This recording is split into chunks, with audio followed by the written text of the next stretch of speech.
What's going on, YouTube? This is your boy, Mr. MicroMike. Folks, we have a fire show for you tonight. So let's just get straight into the introductions. The first man can pick oranges from an apple tree and make lemonade. What up, though, Noble Sports?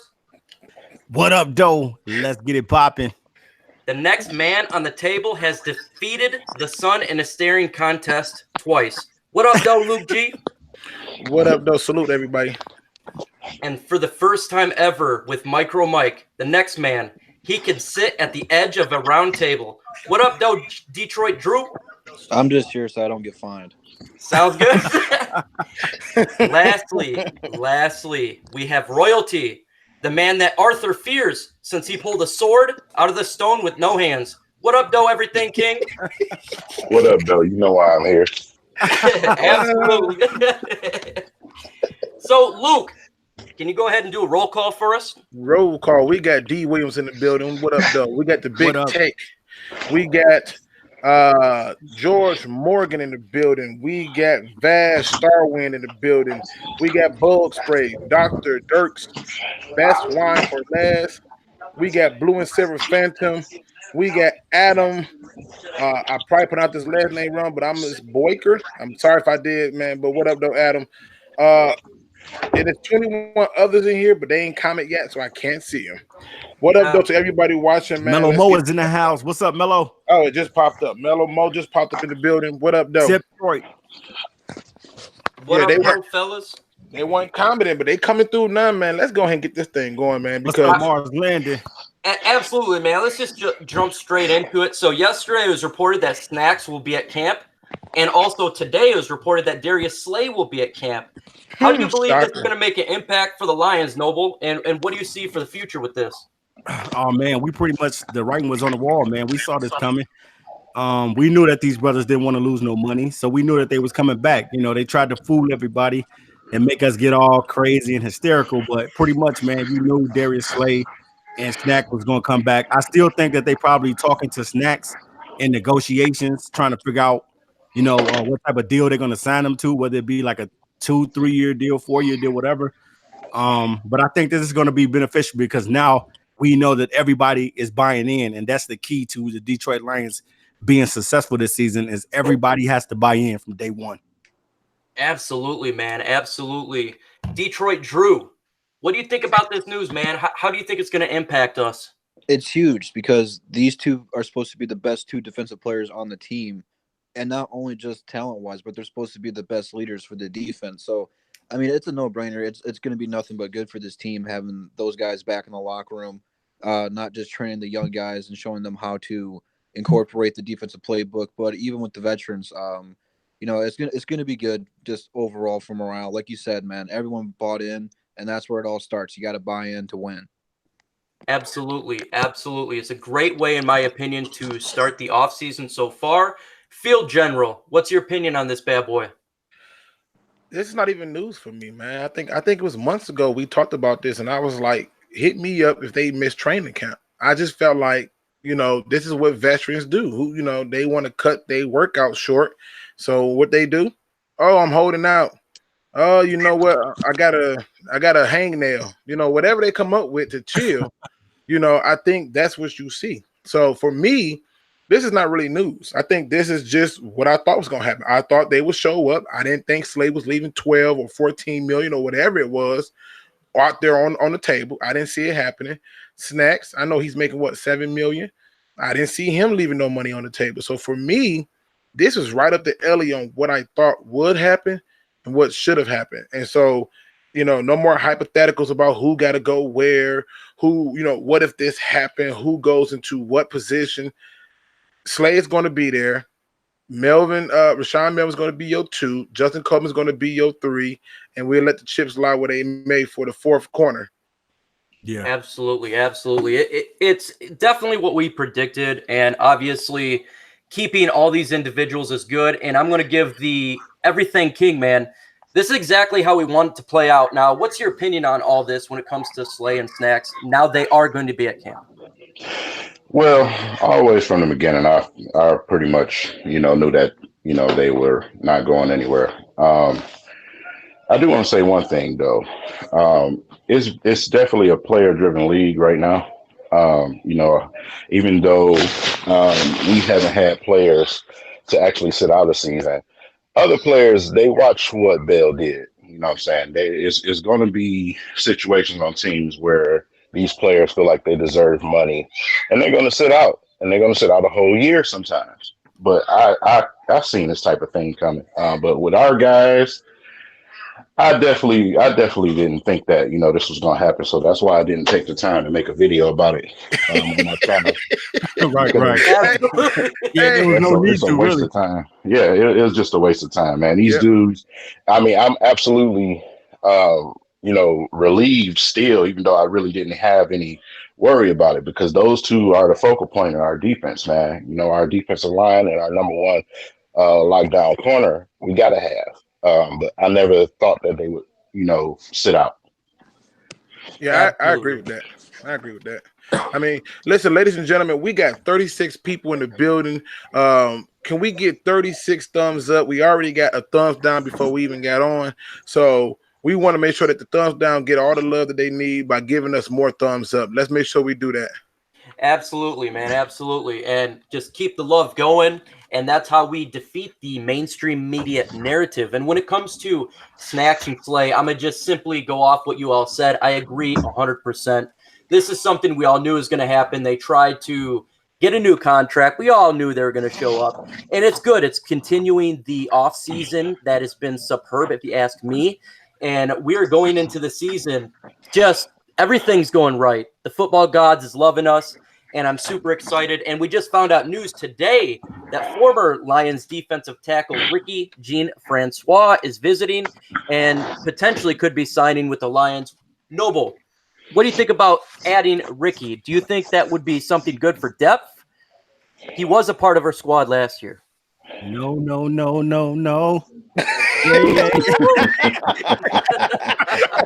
Hey man, you was about to bring out the Destiny Child on him, man. That dude said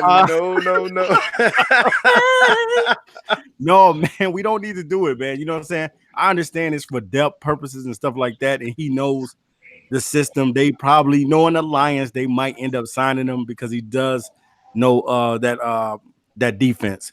But at the same time, I think we just need to ride out with the guys that we got, man, and give these guys a shot. You know what I'm saying? More so than bringing him back in and putting him in the fold. Yeah, for sure, man, for sure. Everything King, what would your opinion be when it comes to Ricky Jean-Francois? You're very good when it comes to talking Lions. I love your input. Well, I wouldn't be, objective to it, but probably something that I wouldn't do. Right. Not exactly. You just wouldn't do it. Let me say one thing though. It's Matt Patricia. Second year, he got his guys here. He's gonna fully implement his system this year. Maybe we can get a little bit better production out of Francois this year. That's what I'd say about it. Absolutely. Okay. That does make sense. Detroit Drew, what do you think, man, when it comes to Ricky? I think Noble needs to work on his Cleveland voice. That was the worst Cleveland voice I've ever heard. Let me clear my throat. It's Taco Tuesday. Taco I'm Tuesday. with you guys, man. I don't think he needs a second chance here. There's really nothing to gain or to lose by it. So if it happens, I'd be cool with it. If it doesn't, I'm not going to go either way. So I'm kind of neutral on this one. I don't really have a viewpoint on it, to be honest with you.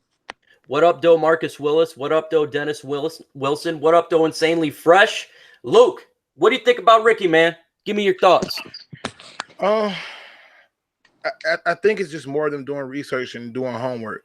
I think Bob Quinn said around the first month before the draft, he said that I keep a box of every player I come across just in case I need to go back through a Rolodex. I can say, oh, yeah, I evaluated this guy. He fits this. He fits that. So having that bit of familiarity with Ricky brings him there, but they're not going to carry that many D tackles, in my opinion. And the reason I say that is because if you added him on, who are you cutting? Now, we know they just signed a tight end. What's his name? Austin Taylor or Trailer or whatever his name is. They just signed him. So If they just sign him, now the question becomes, why would you bring Ricky back when you know that there's going to be massive cuts for the 53-man roster? So for me, this is just much of letting them know, like, hey, we want you, but just not right now. So keep yourself in shape. Man, I'm going to go ahead and jump on the back of that. First off, what up, Doe? Detroit Legends Sportscast. I'm with you, man. I believe that they're doing their due diligence, probably specifically for injury. You never know what type of injuries is going to happen, whether it be training camp or throughout the season. It's always good to have an individual, a veteran, have their number ready, make sure that they are trained up to par, just in case he needs to get called up and play for the season. We don't need a aging vet that's out of shape. We need to have one that would be in shape, ready to go. But I do not want to cut any individual currently on the team for a spot like him. But it's always good. It is always good to have that veteran individual that can jump in just in case of emergency, for sure. Yeah, break the glass just in case of emergency. Yeah, absolutely. Absolutely. And I read an article a little bit today. It was about Sports Illustrated suggesting the Lions have fewer weaknesses than people may believe. I like this article. I like it a lot. LukeG, tell me about this article, man. Do you concur that the Lions have weaknesses that are not as high as people think?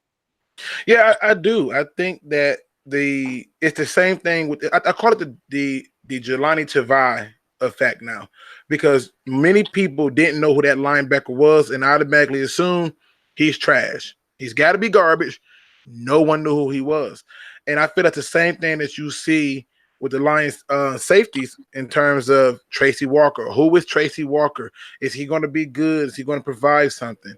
But when you go through and you look at it, there's only one glaring possible issue, which is the guard. And that's, that one guard position. But outside of that, I mean, there's not many weaknesses there that you can harp on and say, yo, we're missing this, and this. From what I'm hearing, what I'm reading, Jelani Tavai has been put into the starting lineup with linebackers and is doing phenomenal. Yes. This is what I'm hearing. Yeah, that's what I definitely want to hear. Yeah, and I'm gonna do a video talking about it. Obviously, I'm pretty sure King will probably do one, and I know TA you'll probably do one. Yeah, and Mike, I know you'll do one. Drew, I don't know. Drew right now is still in basketball mode. Wow, I don't know. leave me out of the loop. I like it. I'm just Hoop City, baby, Hoop City. Hey, but that's why I like Drew, man. Drew got one of those sarcastic comebacks every time. But the truth is I believe we're gonna be talking about this. Training camp is in effect, and this is what we've been waiting on, and this is how we want it to be.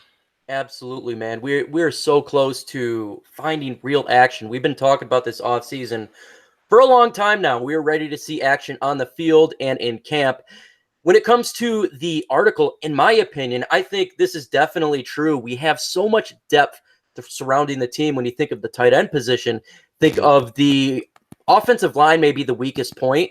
But when it comes to wide receivers, I don't see the weak link there. When it comes to the defensive line, I think it's a strength.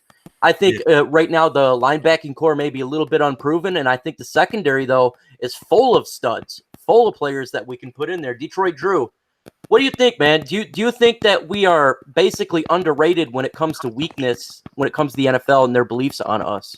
Absolutely. I mean, it's the Lions. They don't get any respect, but quite frankly, I don't want it any other way. They have to go out there and prove it. The biggest weakness on this team is health.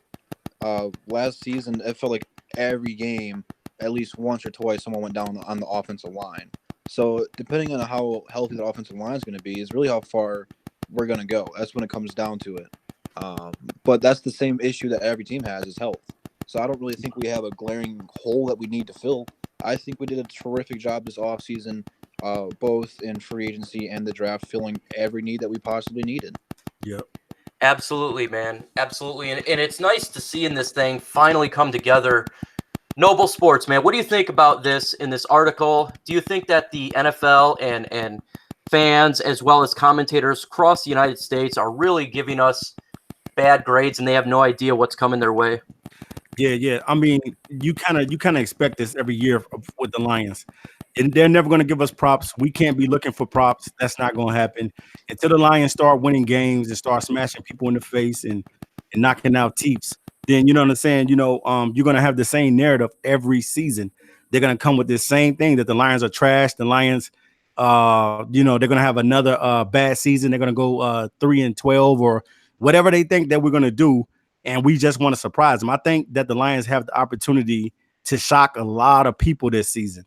And that's something that I want to do. And I know that's something that a lot of you guys want to do as well. You want to be able to shock the NFL, man, and shock everybody because everybody is always down on us. We never get the credit in the media. We're never going to get it.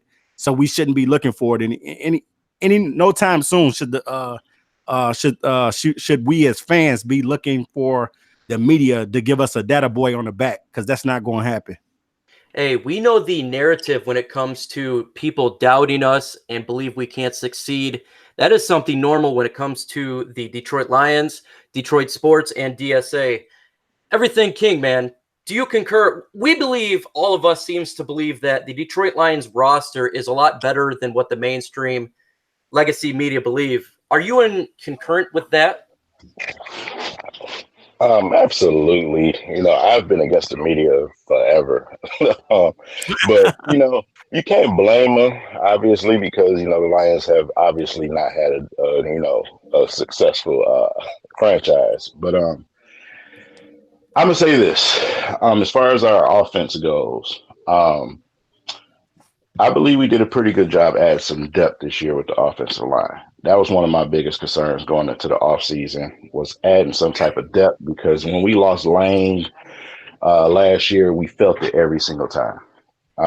So in order for Carry-On and CJ to be successful back there and Matthew to have time to get those tight ends the ball, I felt like that was definitely something that we needed to do. And I feel like they did a pretty good job doing that. As far as the media goes, though, the 3-13, the 3-13, man, the 3-13, just oh my god! I mean, yeah.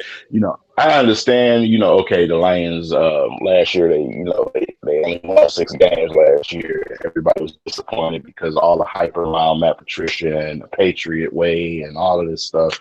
I get it. But 3-13, man, come on, that's Mike Valenti type of status,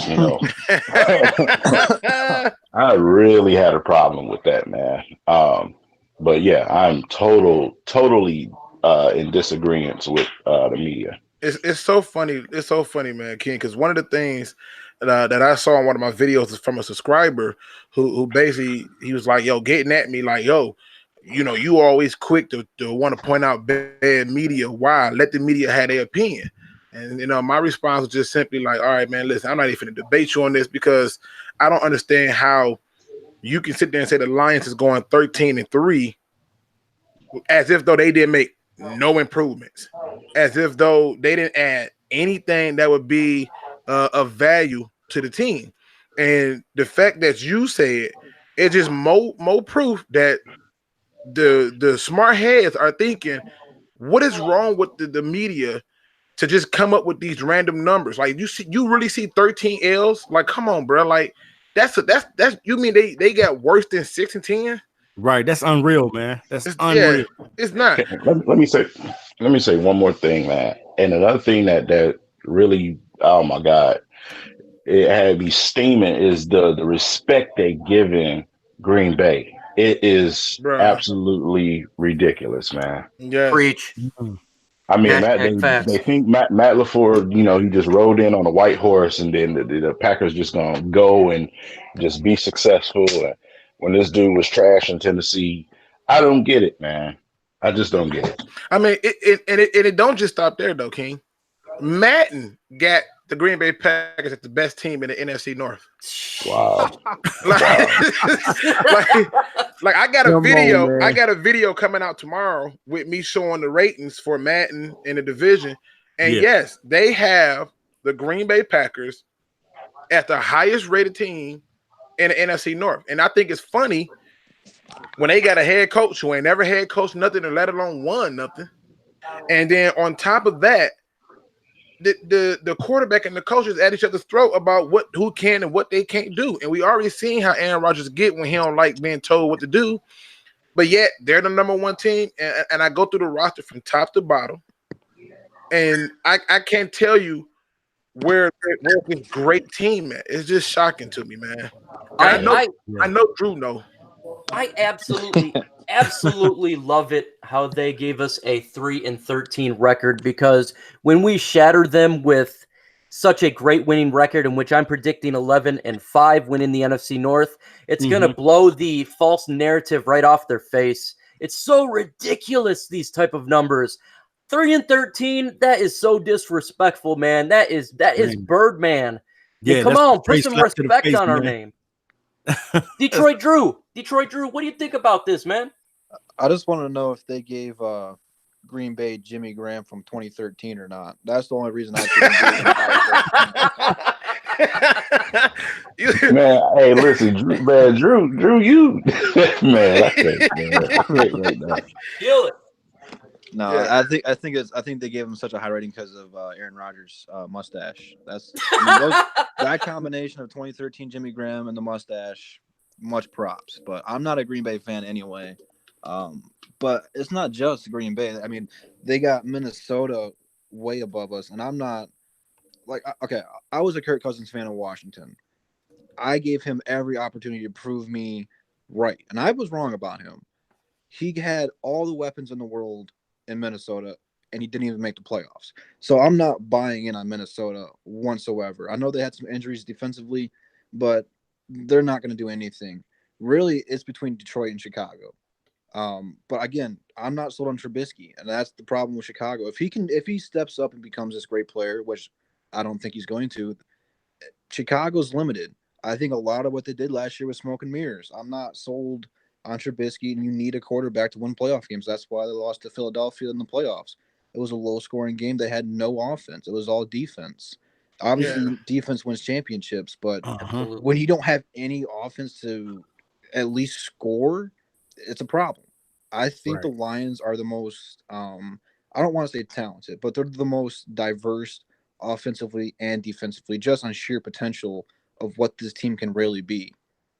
And special teams. I mean, look at our special teams right now. We got Jamal Agnew.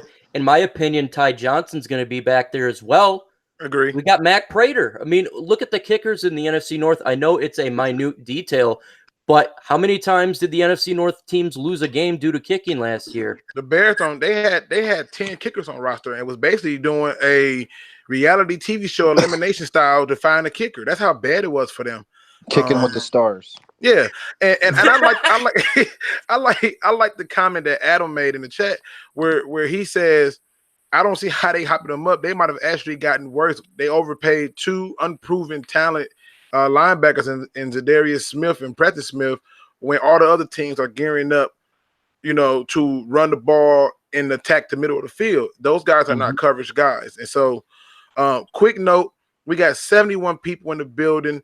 40 lights. Let's keep those lights going, people. Go tell a friend to tell a friend that King is in the building, that Noble Sports Entertainment is in the building, that Detroit Drew is in the building, that MicroMike is in the building, that LukeG is in the building. Go tell a friend to tell a friend to tell a friend. They need to be watching the hottest show on YouTube right now, talking about the Detroit Lions. That's right.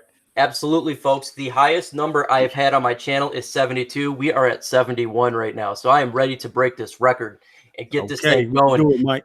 And let's talk about, I really want to jump back on Chicago when it comes around the quarterback position. Now, I just did a video that showed all the NFC North when it comes to the variables surrounding the quarterback. Interestingly enough, when it came to Chicago, they nearly topped out first place in every single category, yet Trubisky ranked as the 23rd best quarterback in the NFL and the last quarterback in the NFC North. If they are so great, if Trubisky is so great, then why is this the case that they had the least amount of quarterback hurries, that had the least amount of sacks, when their pressures was great, the opportunity of their wide receivers and playmakers were open more? How is that the case? If he can't take that next step, the Chicago Bears will not take that next step.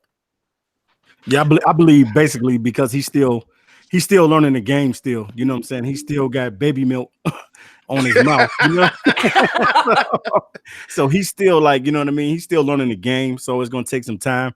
We know last year when we watched the Chicago Bears, they was led by that defense. Khalil Mack came over and changed the culture of that team.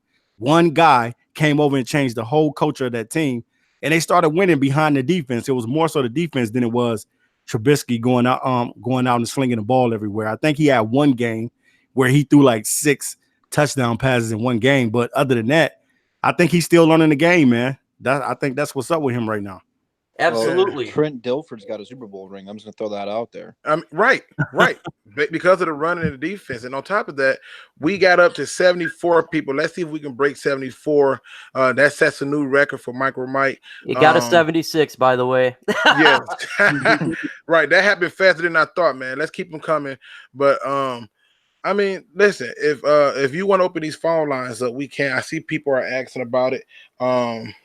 And I pretty much see that we got everything set up, it looks like. So it's up to you if you want to do it now or later. Let's get it right now. Let's let the viewers talk about it. All right, let me go ahead and just make sure I get everything set up appropriately so we can So who do you guys got having the best run game in the North now? You know what I'm saying? Because now the Chicago Bears don't have Jordan Howard no more. He's over with the Eagles, right? Absolutely. And Right. you know what? This is a perfect time. This is a perfect time for me to answer one Pride 40's question. He asked me yesterday, how many carries do you think Kerryon Johnson will take? I'm going with 240 because I also believe that CJ Anderson and a little bit of Zach Zenner will happen. I think the Detroit Lions will have the best run game in the NFC North. Yeah. And we're going to have a balanced offense in which we have not had in many, many years. I think we really turn this into the black and blue division, and it starts and ends with the Lions. So hey, what you think about that, King? The best running backs in the NFC North. King is unavailable. Oh, no, I'm here. I'm here, fella. I'm here. I was on Twitter trying to share so we can get some more people in here. As far as the running back situation, I gotta say, you definitely want to keep an eye on. You want to keep an eye on Green Bay. They got a young, flashy running back back there right now. Of course, I'm going with the home team. We're definitely going with Kerryon and CJ. But yeah, you got to keep an eye on Green Bay, man. They got something nice back there with that young fella, man. But as far as the Bears go, you know, with what they had over there, okay, you got some speedy little dudes over there. It's cute and all. It's cute and all, but you know, like I said, you know, the Lions, you know, we did some things to shore up the defense this year, man. A lot of teams got better, so we'll see what happens when it comes to, you know, the Bears and they run a game, especially just the offense in general with Mitchell Trubisky, man. And then, like I said, y'all was mentioning the kickers. I remember what that situation was like when we had Kickalicious, man. So, don't even get me started. Oh man, don't even bring that up, King. Don't even do it. That's a tough situation right there. So yeah, we seen a lot of field goals clunk the field goal post last year. So, so with all these records and predictions they got for the NFC North, it's going to be interesting to see what the Lions can do this year, man. Yeah, absolutely. I totally agree with that. I think it's just going to boil down to being able to change the narrative. I hope every team come in the first 6 weeks like it's the Lions. We just going to play the pass and we run it down their throat. Then I want the next 6 weeks for every team to come in and be like, oh, they run the ball? Man, play the run. And we dot them up down the field. This is what we need to have happen. And then King brought it up earlier, talking about when we didn't have TJ Lane and how the offensive line looked. That's why I did the video today about the technique, because I'm like, look, not only are they showing their techniques, they showing it against the Lions.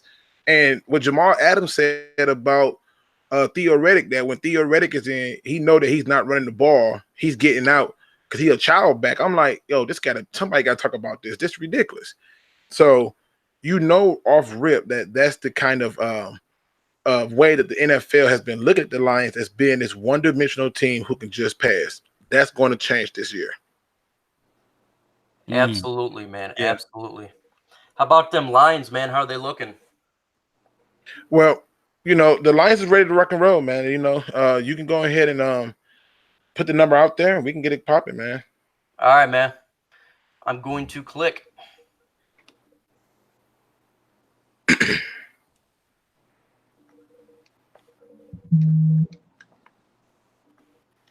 All right, the first one come in yet? Nope. I got to click on your picture, right? So you'll put the number up? Yep, the number is up.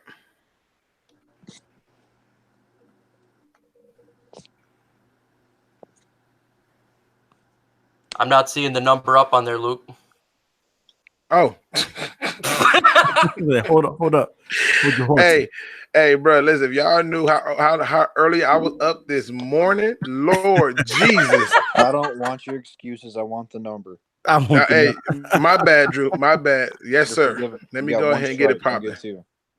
Oh, you're right. My bad, man. This no is disrespect. the moment that he knew he up. Yep.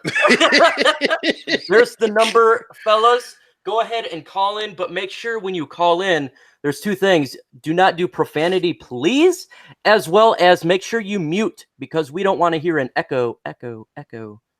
Agree.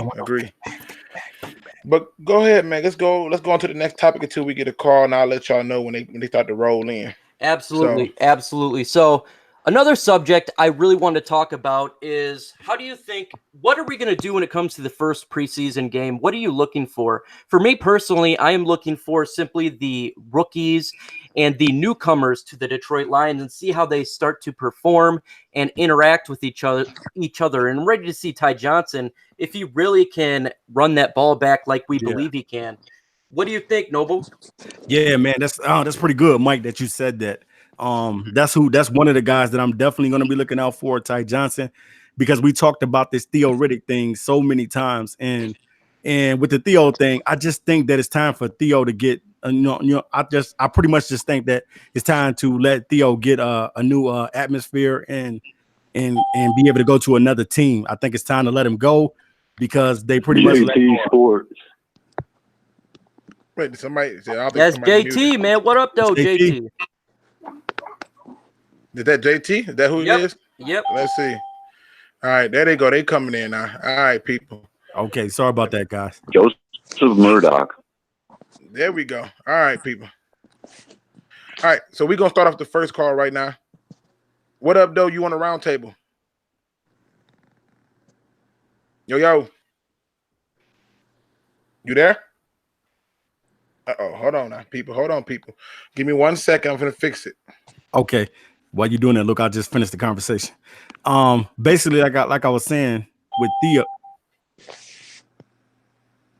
Yep, I'm unmuted. Don't worry about it. I got it. Keep going. Detroit, I got it. I got you all covered. Go ahead. Keep talking. I got it. Okay, yeah. Basically with Theo, man, you know what I'm saying? Pretty much we just know that it's time for Theo to go in a different direction. I'm not saying that he still couldn't be a part of this team, but I just think that it's time to see something different in the backfield and give Theo that opportunity to go somewhere else, because the reason why I'm saying it, because he is owed almost $3 to $4 million, and for the production that he's going to be putting out there, just catching out of the backfield and running every now and then, I don't think it warrants the type of contract that he has warrants the production and meets and lines up with that production. No, I don't think it does neither. I think we definitely got to get Theo Riddick up out of here, and I know that we for the most part we got to get a few other people up out of here, but that's going to come with time, people. So yeah, no doubts about it. All right, so these calls coming in, I'm just trying to get everything set up. It's acting a fool on me right now.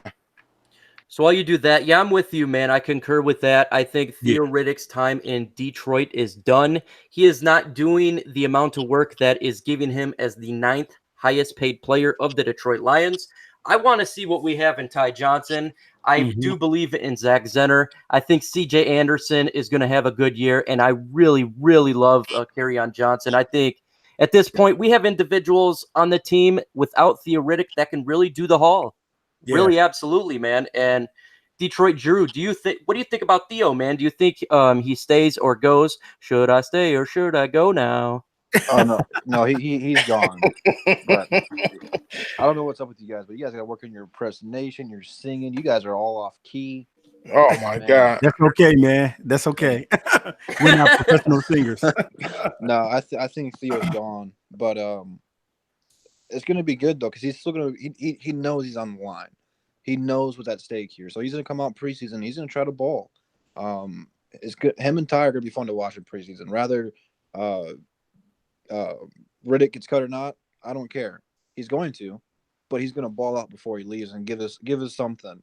Now, what's that going to be? Maybe 70 yards if he plays that much. It's not going to be anything crazy, but he's going to try to ball out and prove that he still has a place here. But he's gone.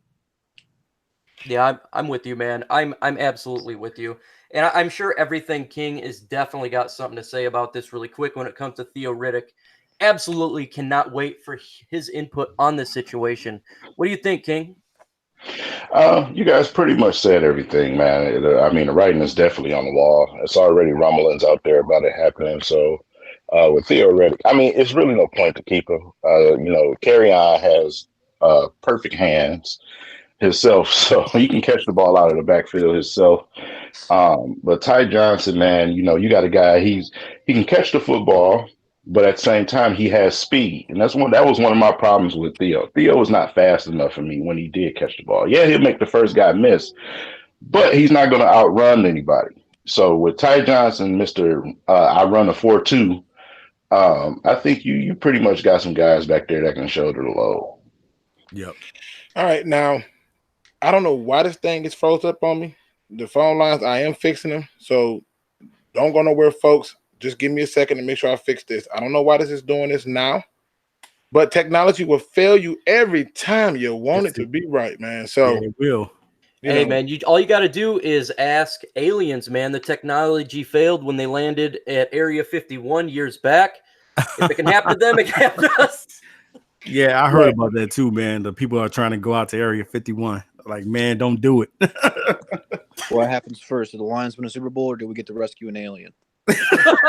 That's a good question. Well, that's a very good question. That's a very good question. I think it's a question that needs to be addressed. But I think the Lions will win the Super Bowl first. So luckily for us, we'd be all right in that department. Absolutely. Man, the offensive line is the big question mark going into this. And I have yet to hear King's input on the offensive line. And I'm very curious to see, who do you think takes that guard position? Do you think Wiggins or Terrell Crosby, Bo Benshaw? What do you think, King? I absolutely think it's going to be Crosby. I heard a lot of good things about Crosby in his training and what he's shown in camps and practice. So I'm definitely going with Crosby. But if it's Wiggins, I'll trust the Lions. But that's definitely the battle for the guard spot right there. I'm glad that they moved Frank Ragnow to his original position, which is center.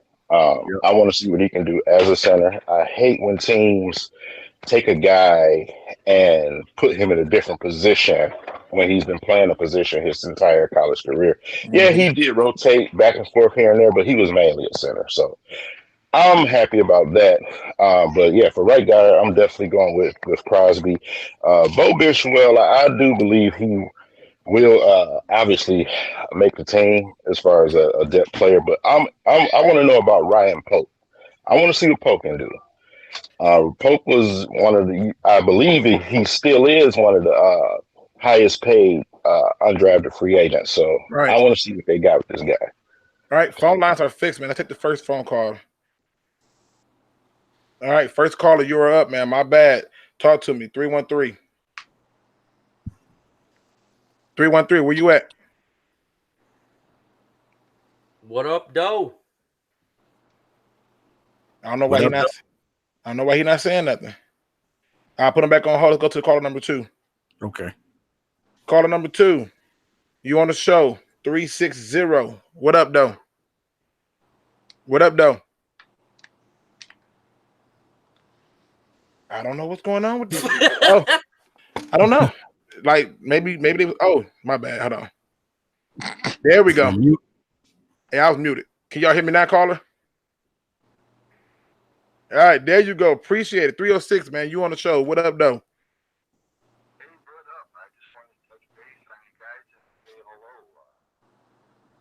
I can't hear. He needs Yeah, to he's speak pretty low. louder or the volume of the microphone. Oh, let me turn the volume up on it then. Hold on, people. I got to work this soundboard, so I'm kind of like an operator on the show at the same time, people. Yeah, All it's right. all good. Luke. All right. Is that better? Yep. Can you? All right. Can y'all hear him good? No, it's got to be louder. No, he sounds low. All right. Let me turn him up a little bit more. Turn him up a lot bit, Mo. A lot bit. And get a lot bit more. Is that louder? Man, can you it's get it getting louder. louder? It's getting louder. All right. Hold on.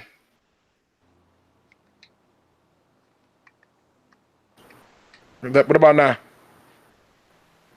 I'm turning it up, man. I got it on. Got it on. Going up still. Yeah, turn it all the way up. All the baby. way up, man. How's that, guys? Is Is that better? that Yeah, better? it's getting better. Yeah, All right. I'm still going, man. I'm still going. Y'all got me going all the way to the max, baby. that's all right. Take it to the max. Oh, all the way. All right. What about now? How's that, guys? Yeah, I can hear him, but All right, go ahead. Well, I'll verbiage back to you the thing, man. It's been a while since I had to do this, man. You know, they got me on lockdown for 3 months. So the struggles is real. Well, let's. It's all good. Hey, just pass the word, Luke. Yeah, I wanted to touch base on your Okay.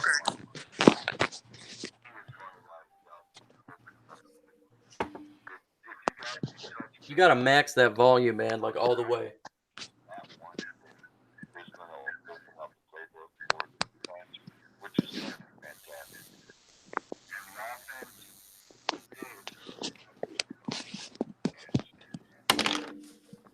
Yo, Luke, I hear nothing, man. Okay. yeah, you can hear him, but he sound like crickets in the back. It's good. They're going to be surprising everybody. And I want ranking them as underdogs. I want to fight a talk about that. I like that.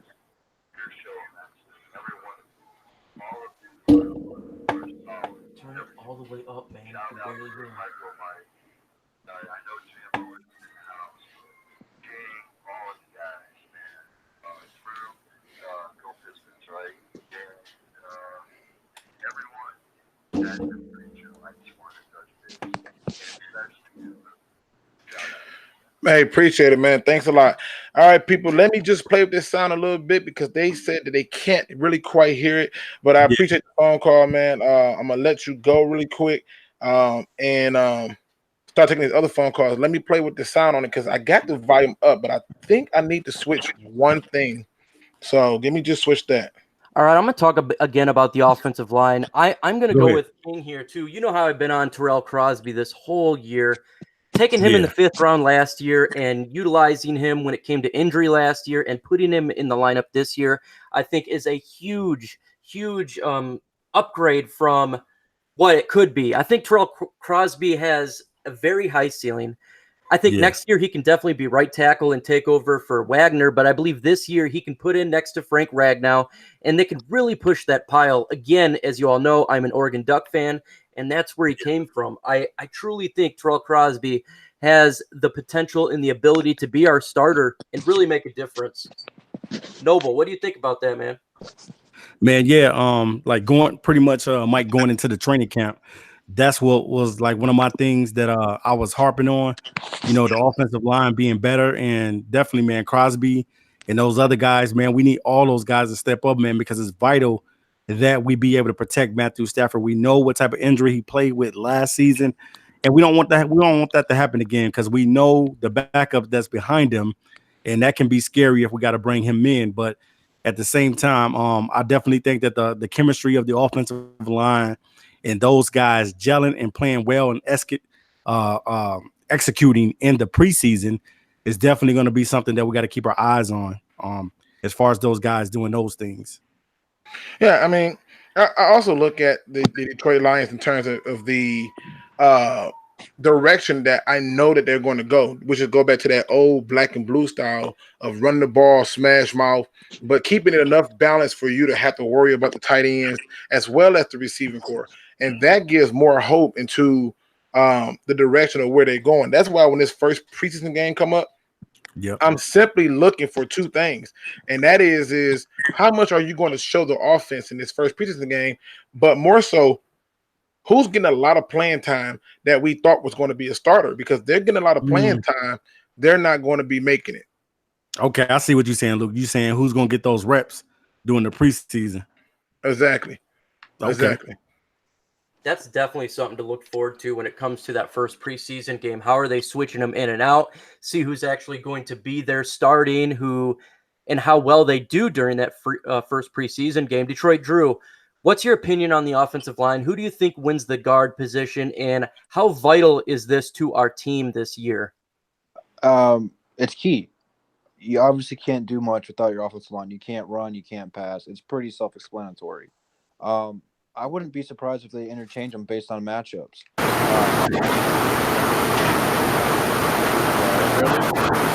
Yeah, I'm good. Yeah, you like blew up on me. Now I hear static and loud.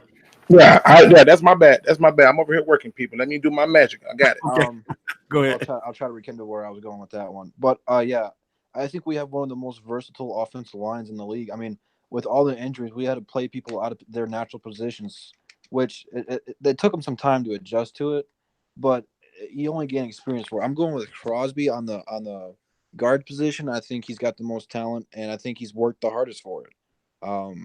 At least he's the most promising one to me. That is going to be the most unproven spot out of the whole starting offensive line, though. I'm not sure if they're going to adjust to it. But I think we do have one of the most versatile offensive lines, and we have some leaders out there. So if he blows a pass pickup, a run block, whatever it's going to be, they're going to be there to pick his head up and show him what he's supposed to do. So he might get off to a bit of a slower start, but I think come game 7 or 8, he's going to get into his zone and really start to develop and become better. And like you said, versatile is key. Think about this, though, when it comes to our offensive line. If Wagner goes down, we all know Terrell Crosby can do right tackle. Mm-hmm. He can play guard as well. What if Decker goes down? In my opinion, I think Terrell Crosby can even push to the left side.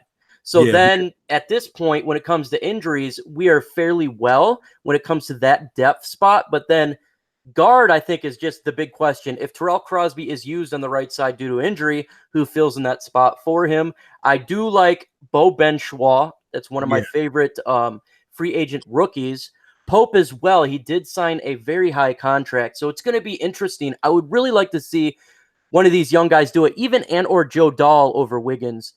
I think, again, this is so important. Versatility is important to Patricia's team.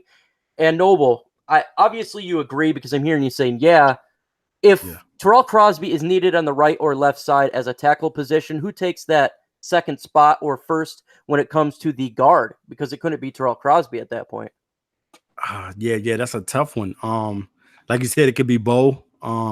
It could be Pope. It could be any of these guys. It could be Kenny Wiggins. You never know.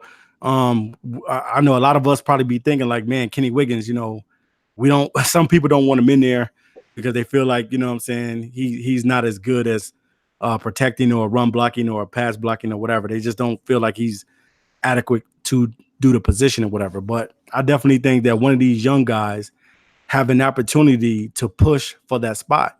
Now they're going to, normally what they do, they always look at the veterans first to see what the veterans going to do. And then I think if those guys play well in the preseason, then they probably get an opportunity and they can probably end up getting that spot. And Crosby can be in that rotation as well, because I really thought that Crosby was a tackle, right? He's really a tackle, right? Correct. That's where he started for the Oregon Ducks, but he came into our team as a guard playing for the injured TJ Lang. Yeah, so by like you guys said about his versatility, he probably be moved around because he's probably one of the best linemen that we have. So I definitely think Crosby can be in that lineup as well. Absolutely. Boog Spray says, do we still have cap room? Yes, sir. Last time I checked, we have the 10th best cap in the NFL in around $11 million. And what's good about what Bob Quinn did there is, again, if we have an injury and we need to sign somebody, and or if he wants to make a trade throughout the season, like he did last year with Snacks Harrison, we can do that.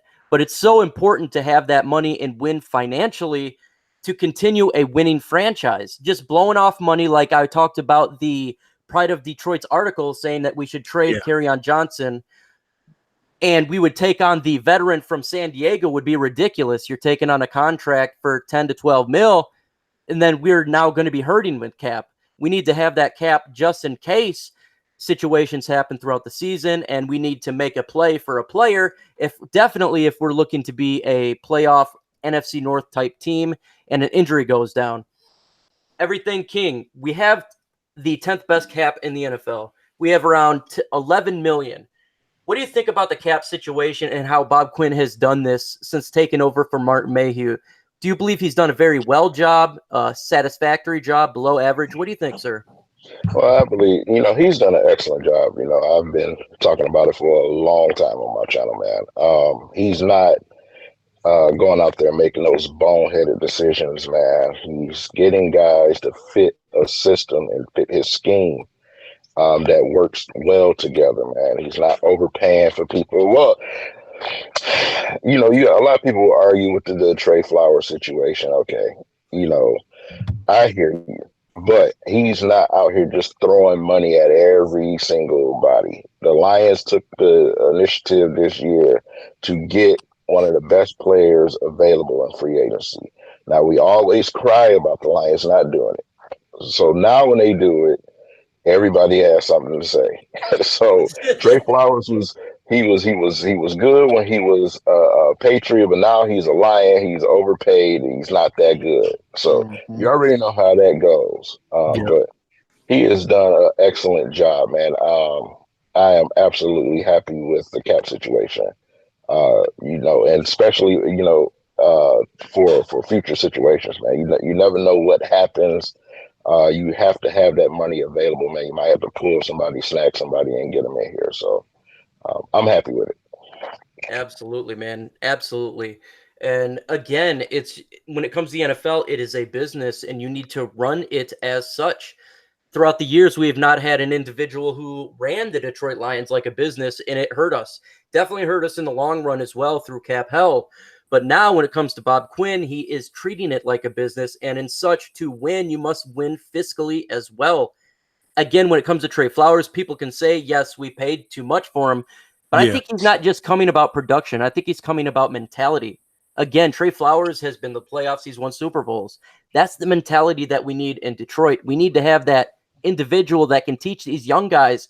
You have to go that extra mile. If you want to win, you have to train like a winner, not like we've had before throughout the years. We need to win, and I believe that's where some of that money went. Detroit Drew, what do you think about the cap situation? Bob Quinn's fiscal responsibility when it comes to the team. What's your take, sir? I want to know where all the people went that said we'll never be able to build a team since we paid Stafford that contract. That contract looks nothing now compared to everyone else getting paid. Facts. It says whoever's up next is going to get paid. Dallas is going to pay Dak Prescott, and it's going to be a huge mistake. I couldn't be happier with the cap situation. I mean, we got a bunch of young talent. We got a good mix of vets. And cap, you can't complain. It's perfect. Bob Quinn worked his magic, man. There's a reason they call him Bob the Builder. Bob the Builder. Bob the Builder. He's trying to fix it. He's not there yet, but he's trying to fix it. Yeah, and can y'all hear me? Yes, sir. Yeah, we can hear you, Luke. All right, so I believe I got it fixed, but if this doesn't work, then I need a little bit more time to square it away. So again, I do apologize, people. I've been out of this thing for a minute, so it's not a second nature. Yeah, it happens. But here's the thing. Let me just talk about that contract, because Detroit Drew touched on something that I think I have been saying for the longest. Everybody wanted to talk about Matthew Stafford's contract, but you don't see is that was getting ahead of where he saw the market was going. There are going to be people who are going to make more money than Matthew Stafford, and people are going to find every reason to say, well, they should.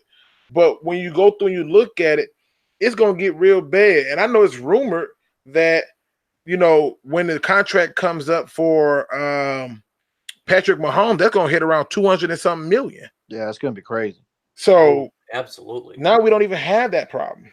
Yeah. So it's just one of the things where I don't think people truly understand what has happened with us. But I think they're gonna learn today. I think that's one of the best things that could happen for the Lions was to get ahead of this thing, and I think it's working. Yeah. Now that, like you said, like the money with Matthew Stafford now doesn't look so bad now. You know what I'm saying? Now that you see that these other guys are getting contracts and guys like Jimmy G, who didn't even have any body of work besides the couple things that he did for New England when he was on there, he got more money than Stafford. You know what I mean? Right. He wasn't even proven. So now Stafford's contract looks really, really good because now you got guys like Deck and other guys that's wanting to get paid now. So, you know what I'm saying? That contract with Stafford looks really, really well now. Absolutely. And they need to understand that that's exactly where we should be at. Absolutely, man. Absolutely. Yep. And again, when it comes to the contracts, when it comes to Matthew Stafford, everyone went nuts when he signed the deal, and now it's not a big deal. So what is it? Is it a deal or is it not a big deal? Deal to no deal. So as you can see, Quinn is taking over this franchise and placing it in the right direction. Right. And sky is the limit, especially future contracts when it comes to this team. I mean, again, look what he did with Terrell Crosby. He drafted him last year. Now Terrell Crosby has the ability to start at guard. And next year, good chance he takes over for Wagner. We don't have to spend a lot of money on Rick Wagner and drop that contract. Same when it comes to Darius Slay. Say Slay decides he does not want to be at the Lions. Well, we drafted Amani this year. He'll get some time to learn the NFL speed. And if need be, next year after, he can play in that position as well. So he's drafting these players for not just the year, but down the road and continuing saving money on the cap by not paying big, giant contracts to every individual on your team and throughout the league. So it's definitely something good that's happening right now. And I hope that Lions fans who don't pay a whole lot of attention, they can see what Bob Quinn is building. They can see how he's constructing this and how the future can look if we just stay on the path that he has created for us. We got to stay on the yellow brick road, folks. We must stay on it. And something that you said, and even in the tenure of Bob Quinn, now you're going into what is this is like third season or something like that with the Lions? Is his third year? I believe this is his third or fourth year. Fourth year. Okay, well, now you finally see where the culture is changing. Now, when they start winning games, that's when you really see everything panning out. I think you're going to see a lot of happy campers, man, when Bob Quinn and Matt Patricia can get this team to win, because that's the only thing the fans are going to be looking at. Everybody wants to see the W's. Everybody want to see us win. We know that we've been a franchise that has been historically been nothing but bottom feeders, and we know that, but we trying to change that narrative. We trying to change the what people think about the Lions, and those guys are doing it, man. And that's the reason why I'm really thinking that this season it could be a special season. I know last time that it was a special season for the Lions, it was 1991, but now it's 2019. It's reversed now, so hopefully it'll be the season that they get this thing going, man. And being consistent is something that the Lions have to be this season. The Lions have to learn how to win on the road. They're going to have to learn how to beat teams that their people don't expect them to get the victory against. And then that's when you can really, really say and truly, truly say that the culture is changing in Detroit. Absolutely, man. Absolutely. Luke, how's those phone lines looking? Are we able to test it out now? I'm worried for him. I mean, we can test them out, but I'm worried for him because, again, I'm just out of touch with it, man. Just give me a little bit more time, man. Again, I do apologize, people, but this is what happens when you out of touch with something, man. You know, some things ain't like riding a bike. I think I had the phone lines for 1 month and they shut me down. yeah. Like 1 month, they like, oh, you doing too much. Let me shut them down, you know. And so, yeah, I'm just making sure that everything is still on the up and up in the square because it's acting really strange, and I don't know why it's doing that. So we're going to figure this out, though, people. Trust me. Just hang tight with LukeG. Hang tight with the round table. We're going to get it cracking. But you know what, though, man? I do got to ask this question, though. As I sit up here and multitask, I do got to ask the question of, like, I know that TA keeps saying they just got to win. They just got to win. Do you really believe that, though? Because, like, New England wins, and people hate them. Like, I literally heard people say, I'm sick of seeing a New England in the Super Bowl.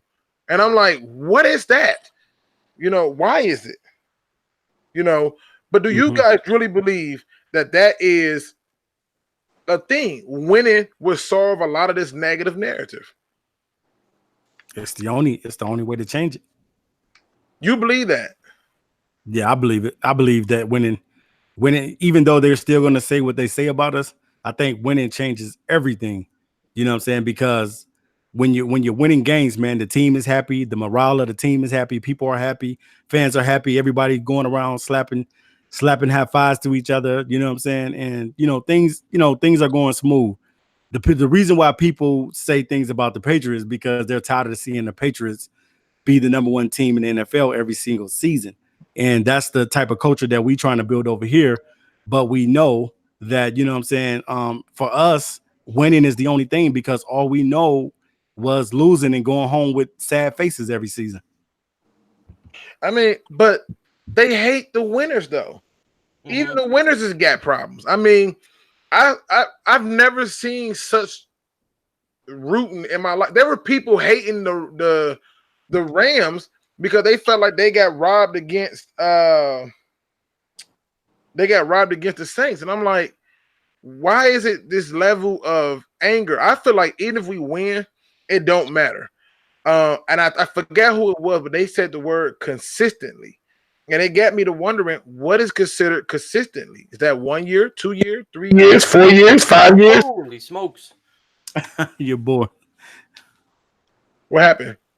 Well, Your all of a sound sudden, you sounded like you're on an air horn for a minute. My bad. I'm kind of in agreement. I'm kind of in agreement here. I think even if we win, people are going to say, "Oh, it's just because that other team lost." So we win another game. Oh, it's just because the air wasn't perfect. We win a playoff game. Oh, it's because the other team broke a fingernail. We win a Super Bowl. Oh, it's because they didn't show up. Yeah, they didn't show up. So, Detroit Drew. They forfeited the game, man. Are you in agreement? Yeah. Do you think that they'll even if we win, they'll keep hating, or the narrative will finally change? It's kind of weird because you look back in like Detroit sports outside the Lions, like the Red Wings, universally, I should say worldwide, the Red Wings are one of the most recognizable teams across the globe, and that's because they won so much. We have Lions fans pretty much everywhere around the NFL. You know how the world is now. I mean, look at how many Golden State Warriors fans don't exist anymore because they're not going to be title contenders. Winning brings you bandwagon fans and media credibility. If the Lions start winning, I mean, we have the fan base. We sell out. We're going to look good on TV. The media will come along as long as we win. Winning solves all your problems. It cannot hurt you. It only helps. You're right about that, It only Drew. makes you stronger. When you're the Detroit Lions, you need to win. Mm-hmm.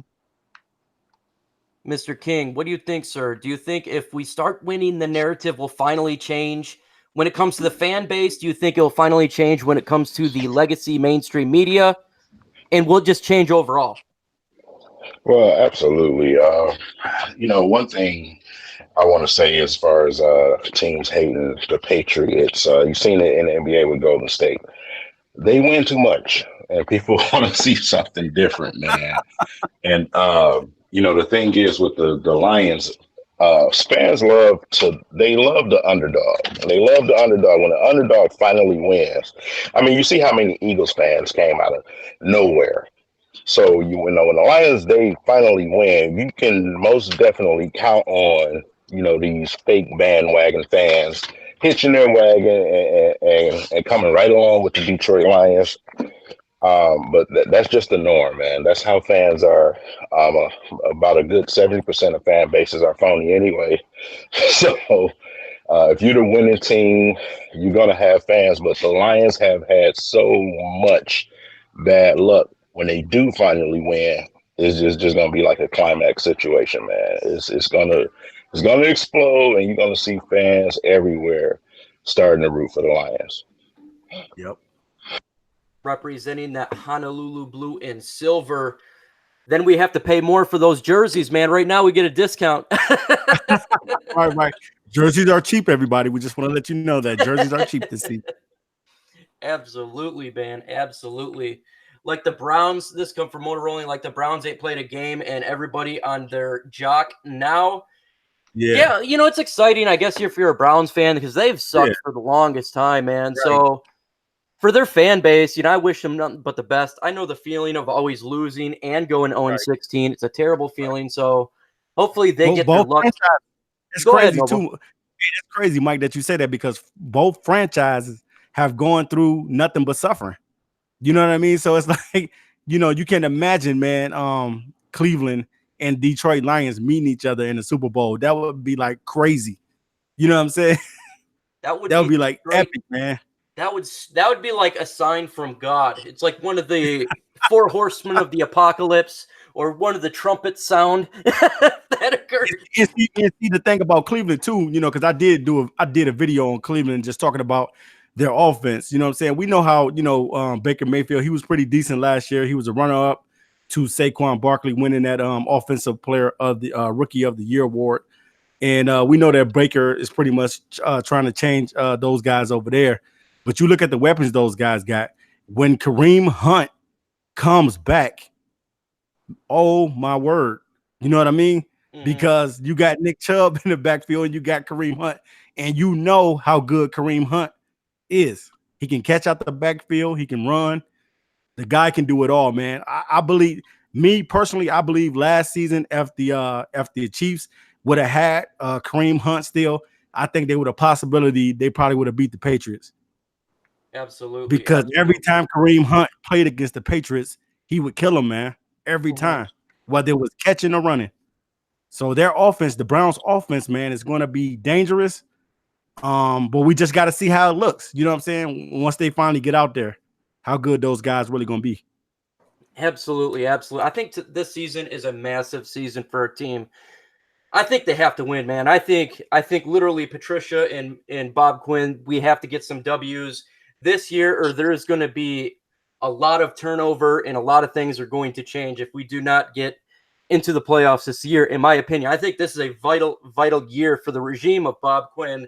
If we don't do it, man, we're going to see a big-time change going on. I know a lot of fans want to see it. Yeah. Hopefully we don't, because that means we are winning, and we want to keep winning. Go ahead. And then, Mike, too, just to add to that, you're going to see those fans out there that's going to be like, you know what I'm saying? They're going to be like, man, I'm tired of this. I don't want this anymore.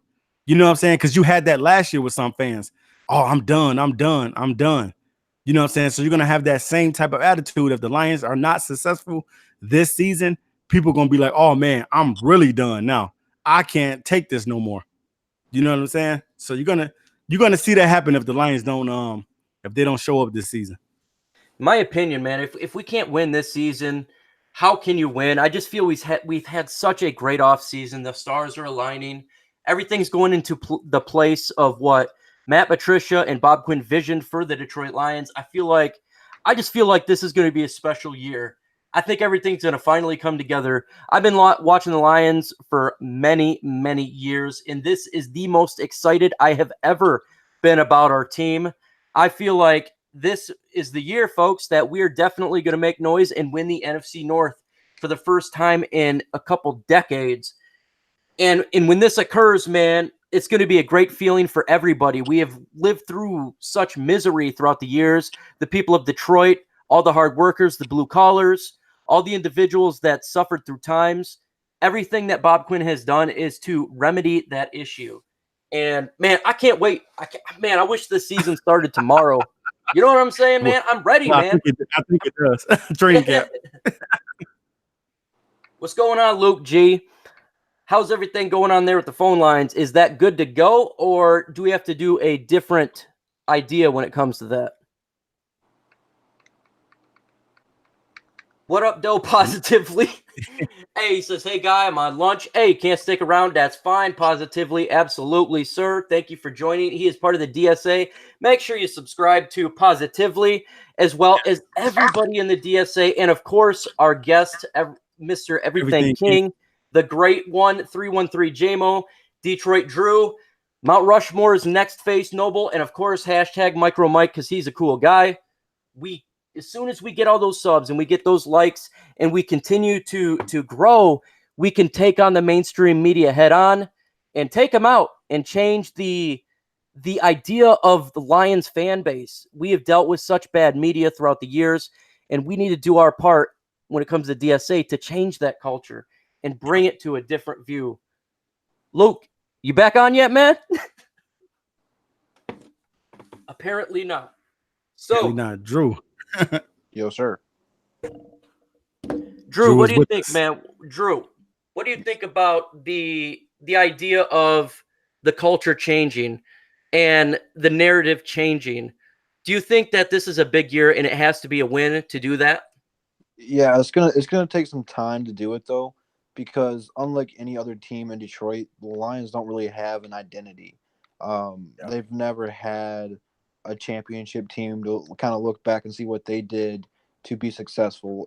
Every other team in Detroit has had that. So at the end of the day, when they're struggling, they can look back and watch game clips or even talk to those players to see what adversity they had to go through to find out what the missing piece was and put it all together. And at the end of the day, win games, win championships, whatever it would be. So it's going to take time for the Lions to establish that, but they got the building blocks to do it. Very deep, very young, got a lot of good vets. I like the leadership that Bob Quinn and Patricia have shown. They didn't let the rumors get to them last season that they were losing the locker room or anything like that. So I think everyone's bought in. And I think this is, like you said, one of the most hyped seasons to be a Lions fan. Yeah. Everything should start falling into place after this year. What is going on? Mr. Nomis J is in the house. He is the individual that knows Victoria's Secret. What's going on, Nomis? Did you say no Victoria's Secret? Hey, man, you got to stop with the intro. You almost made me crash my car. That dude said he knows Victoria's Secret, bro. All right, so listen, people. My power literally went off and came back on. And I was over here finna go through panic mode. I'm like, what is going on? Ain't no rain over here. So I was over here panicking, like, why is the power going off and coming back on? So I'm good. We good. But yeah, that's rough, man. That knows Victoria's Secret. Nomis, what up, though? What's going on, man? Let's talk about it, man. Because really quick, in terms of the phones, man, I'm having too much trouble with this thing right now. And when that power went out, that just put my stress levels a little bit high. Oh, duh. Very good point. My bad. He make a very good point.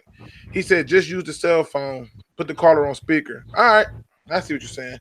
Yeah, that does sound. All right, hold on. Wow, you didn't think of that earlier? Hey, listen. Right, you gotta man, rig it, listen, man. Rig it. I've been, no excuses, right? I ain't trying to get strike two. Drew out here giving out strikes. We ain't trying to have no problems, people.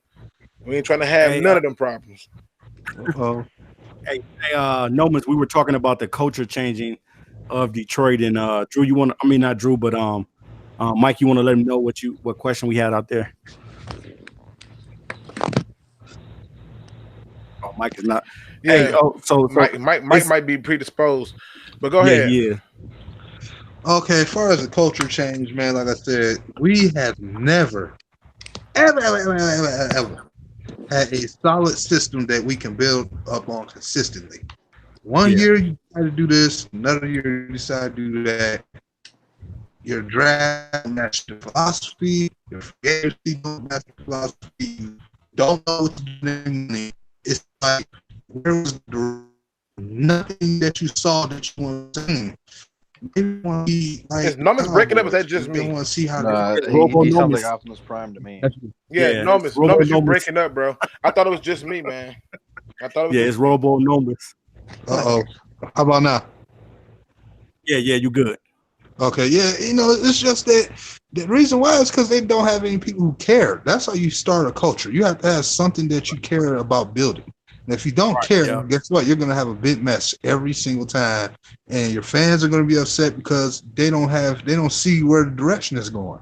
And now they finally got one where people like it or not, like the whole Patriot Way thing.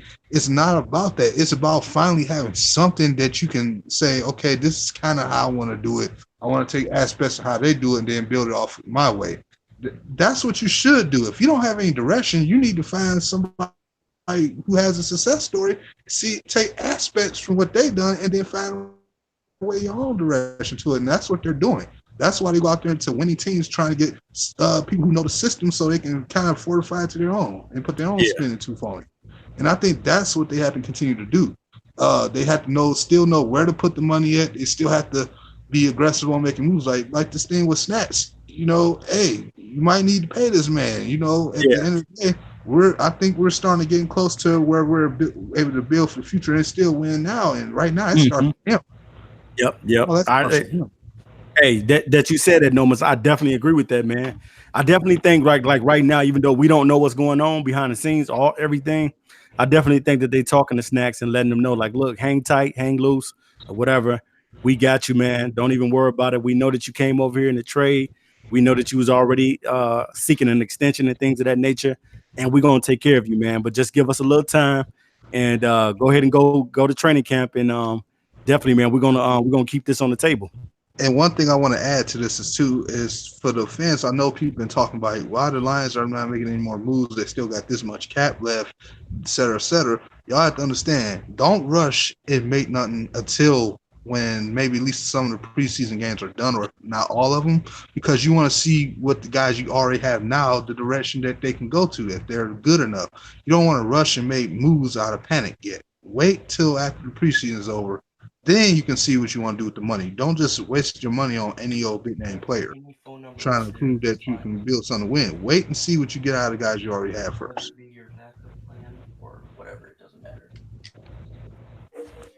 Absolutely, Nomis. Absolutely, Nomis. Yeah. So, what do you think about because we didn't get your opinion yet when it comes to Snacks and Slay. They're now coming into camp. What are your quick thoughts, really quick, about that, so we can get you catch up with the chat?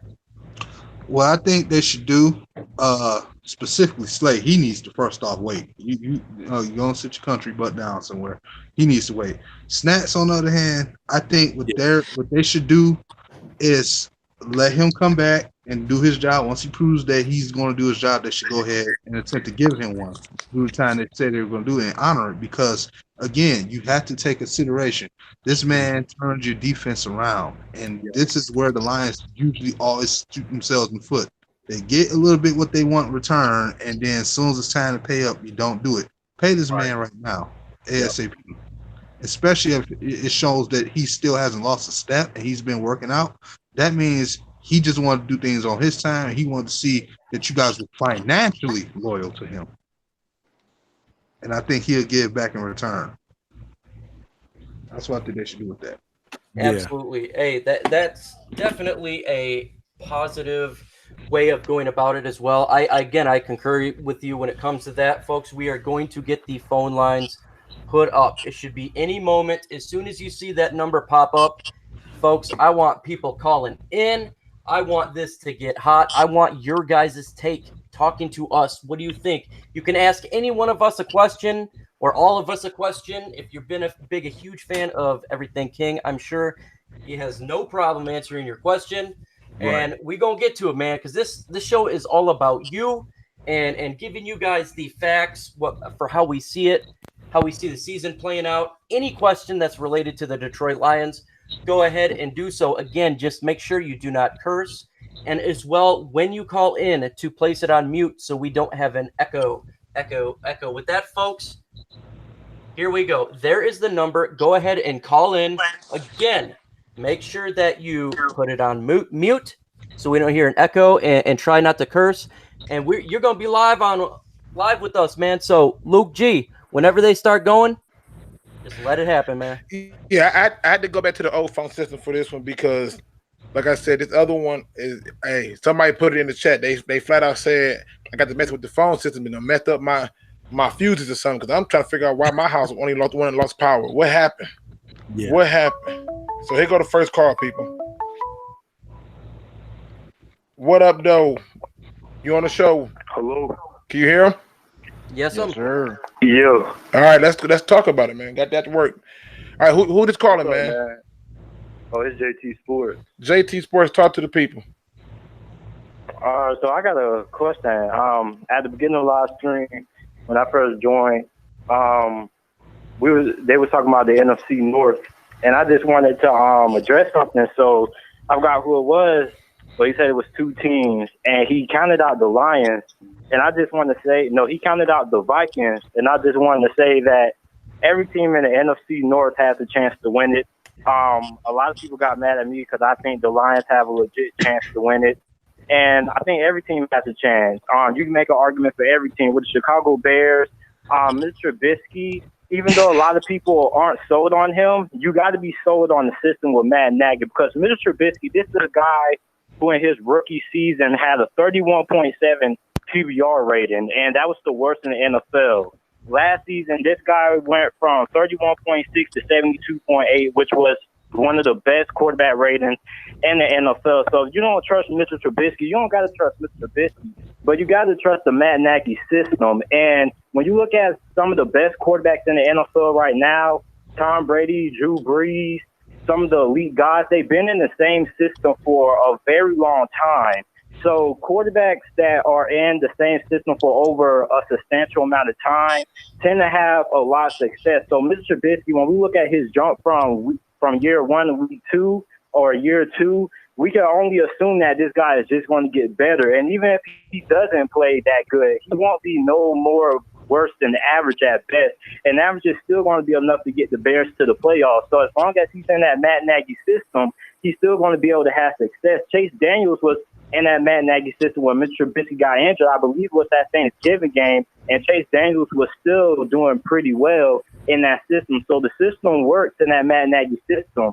And then plus the Green Bay Packers, somebody in the comment section said they overpaid for like pass rushers that don't do anything. Darius Smith was a guy who had 8.5 sacks in 2018 for the Baltimore Ravens, and Preston Smith is a guy who had 24.5 sacks in like his first 4 years in the NFL, combined for 12 sacks in like the last two seasons. So the Green Bay Packers have some guys. They got Adrian Amos as well.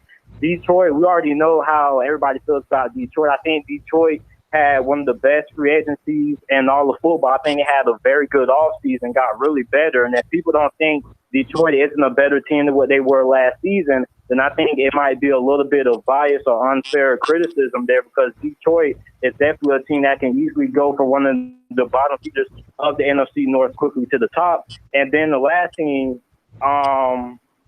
what's the last team? Minnesota. Minnesota is without a doubt one of the most talented teams in all of football.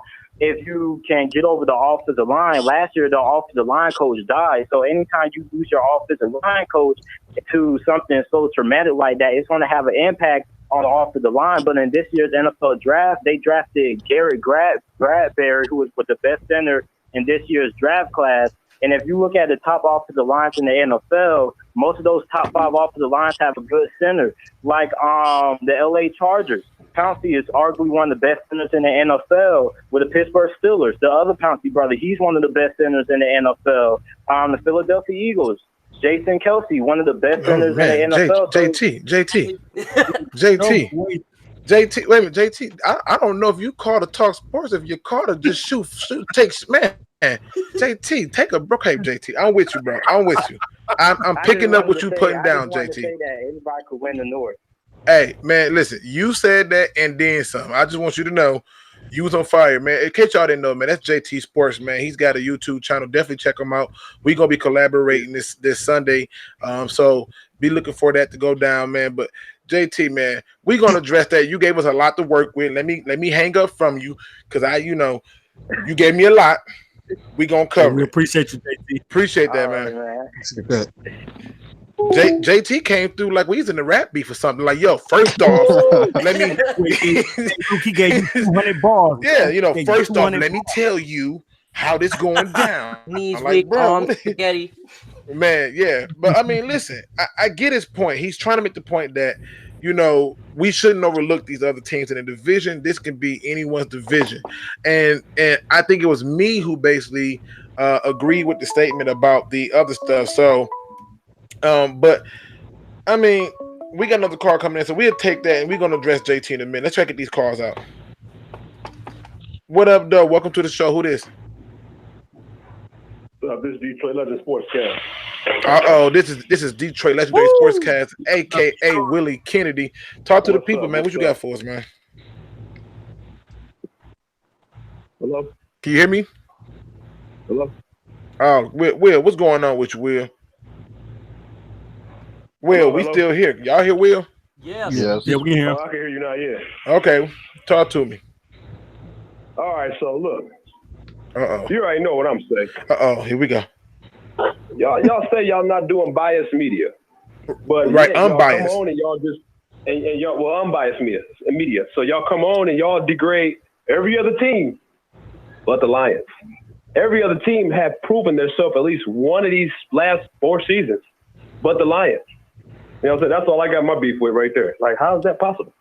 Well, I think what it is this, Will. What it is it's not us degrading the other teams. It's saying that if you go through and you look at the offseason, and then you take the offseason on top of the draft, how does the media come out and say the Lions are going to go 3-13 as if though they got worse? But yet you see every other media outlet act as if though the Green Bay Packers is still the number 1 team in the division, even though the Bears won it. And then on top of that, what you see is even in the video game, they got this team rated so high when it's like, hey, they got a new head coach. We had a new head coach. They didn't give us a flying chance to do anything. They got a new head coach. They didn't get a Bears a flying chance to do anything when they had a new head coach. But they get a guy who's a new head coach who didn't do anything. And then on top of that, every other team in the division is gearing up to run the ball and throw to tight ends. They went out and got 2 pass rushing outside linebackers. So it's not degrading them. It's saying that we have the same chance as they when it comes to this NFC North title. But y'all got to realize, who is the star on Green Bay? Aaron Rodgers. Okay. Arguably the best quarterback in the entire NFL, so they say. I think he was ranked number 1. So when you got that, they're going to put your team that high. Okay. Yeah, So but here's the problem with that, though. But here's the problem with that. If they just grading it based off of that, then we got to ignore all the other stuff. You know what I mean? And I don't think that that's fair. I don't think it's fair for us to sit there and act like the other things. Fair. Life is never fair, and it won't True. be fair until you prove yourself. You have to prove yourself to get the recognition. When you at work and you're not meeting your quota, or you're not screwing in your screw on the line or something, are you gonna get promoted? No. Yeah, but I think like the standpoint is this: the Detroit Lions, this same team that you say got to prove itself, they swept the Green Bay Packers for the last 2 seasons with that same great quarterback on the roster. Yet they're still getting overlooked. That team, they've beaten that team with that same great quarterback, number 1, number 2, whatever you all want to rate them. They've beaten that team. And in the last 4 years, how many games did Aaron Rodgers finish? What do you mean? He only played in a handful, and then he finished a handful. So how many did he actually finish the whole entire game? That just made the point. Out of the last, we slept, 2 years in a row? Aaron Rodgers has been injured the last couple of years. Right. And yeah, he's been injured. As soon as the man is so it's like if you don't have the star, it's like Stafford go down, like everybody said, if Stafford go down this year, we go throw this season in the bag. Right? It's the same thing. Yeah, but that's not the point. That's not the point, Will. And just in case y'all know, I got to turn back to my family. I'm gonna listen back in the chat. Hey, appreciate it, man. I mean, but y'all hear Will, right? Y'all hear Will making his point, and I know King want to say something, but y'all hear Will making his point. But I think the point that Will may be missing is the fact that they've beaten that team with that same top quarterback. Mm-hmm. I don't care how many games he's missed; they've beaten them and they've knocked him out the game. King, what's wrong with everything, that? King, man? What do you think about this when it comes to what? Oh, we got another caller coming in.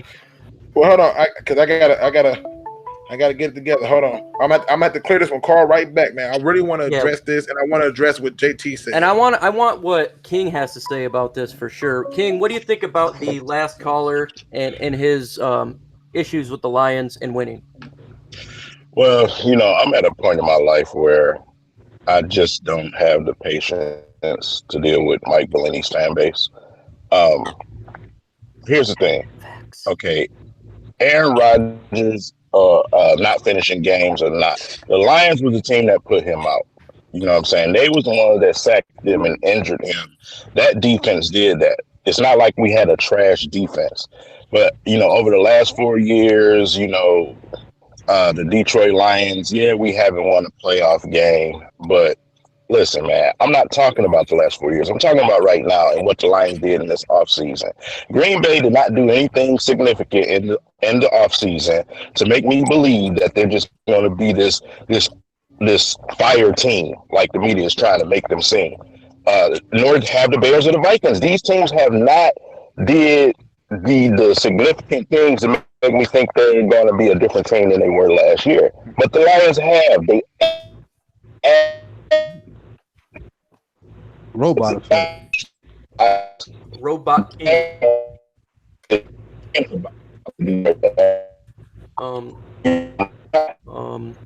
All right, King. I think we losing you, man. I think we losing you. I think he's going through one of my moments, and the phone lines is blowing up, man. But I think at the end of the day, and just so y'all know, me and Will, we gonna be definitely doing some collaborations where we talking about different topics and debating different topics. Because I rock with Legendary Sportscast, man. I understand he has his perspective and his view. I don't want to not going to, but we definitely gonna have a discussion about that. Will, I'm gonna call you afterwards. And we're going to set a day up and get this thing popping. So trust and believe that's going to be on the docket during our debate. But the phone calls is coming in, man. Before we jump into that phone call, you know what? Let's take this phone call because it's a lot going on. It's a lot going on. What up, though, man? You on the round table? Let's talk. Hey, what's up? It's Crimson. The Crimson Shadows in the building. Back in the building. What's up? I haven't talked to you guys in so goddamn long. Man, listen. I'm out here like Akon, man. They got me locked up and they won't let me out. Won't let me. I know the feeling, man. My power was out. I just got my power back. Dude, so. Listen. I'm like, did I miss this? Because apparently I didn't see no rain, but apparently I guess it did rain for a brief second or storm. That my power went out. It came back on. I live up north Michigan, man. Trees are getting ripped out of the ground. Next door neighbor's truck got hit by a tree, so I know. Oh, wow. Well, listen, blessings to those people up north in Michigan.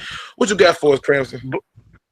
Well, other than just being glad this whole contract holdout between Snacks and Slay being done, so far so good. I'm happy about that because I just want to get back to talking about the new guys and young guys out there. Agree. So I'm just really interested in this year, just seeing what TJ Hawkinson does, what Jelani Tavai does.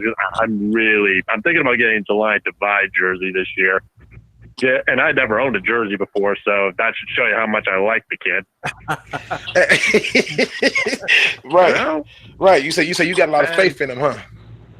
Oh yeah, I got a lot of faith in the guy. I've seen the footage. I mean, the guy he was the defense. That's pretty much it. You don't teach what the guy was putting out there. He may have played in a smaller school, but you don't teach that. It's sort of the same sort of thing with Khalil Hodge, which I'm shocked nobody's taken him yet. Yeah, and it's funny, man. I've been in contact with him and just trying to figure out things. And so, I'll give an update on that a little bit later. But I did reach out to him and he responded. So I was like, hey, I'm shocked. So is he ever going to be on like a freaking live stream or something like that? Or? Hey, who knows, man? This world is small. You never know. Oh, man, that'd be freaking awesome. Man, you never know. But I can tell you this much, man. Was talking about before that we're being biased only towards the Lions. Like, okay, yeah, we're fans of the Lions. We get it, and we're going to hype the Lions up. But at the end of the day, I mean, you had a cheesehead on freaking live stream. You're pretty much you're the most unbiased guy I know. I don't do the bias thing, man. I go with the facts. Yeah. That's why me and JT, JT gonna rock together, and that's why me and Willie Kennedy gonna do some stuff together too. Because I think that he has good points, but I also think that he wants to make sure that that we. that we're keeping it 100 to keep it fair. But for me, it is being fair. Exactly. You know, when you're rating teams who we've beaten for 2 years in a row, swept ahead of us. So, yeah, and for the other guy, JT, I will say on JT's part, my God, the dude, it's like that guy. I love what he was doing. I love the passion there. But dude was like the football equivalent of Boomhauer, man. That guy was good at what he does. Oh man, don't do JT like that, JT's man. awesome, man. Don't do JT's JT awesome. like that, Crimson. Yeah. JT's my guy. Don't do JT like that, man. But appreciate you calling in, Crimson. Get ready for me to get everything back up and running and get it all the way it's supposed to be. It's just a process, man. Go ahead. Yeah, I do have another question. Did MicroMike, because I didn't see the intro, did he hype up everything King with Alien just like J-Mo? Oh my God, you are so silly.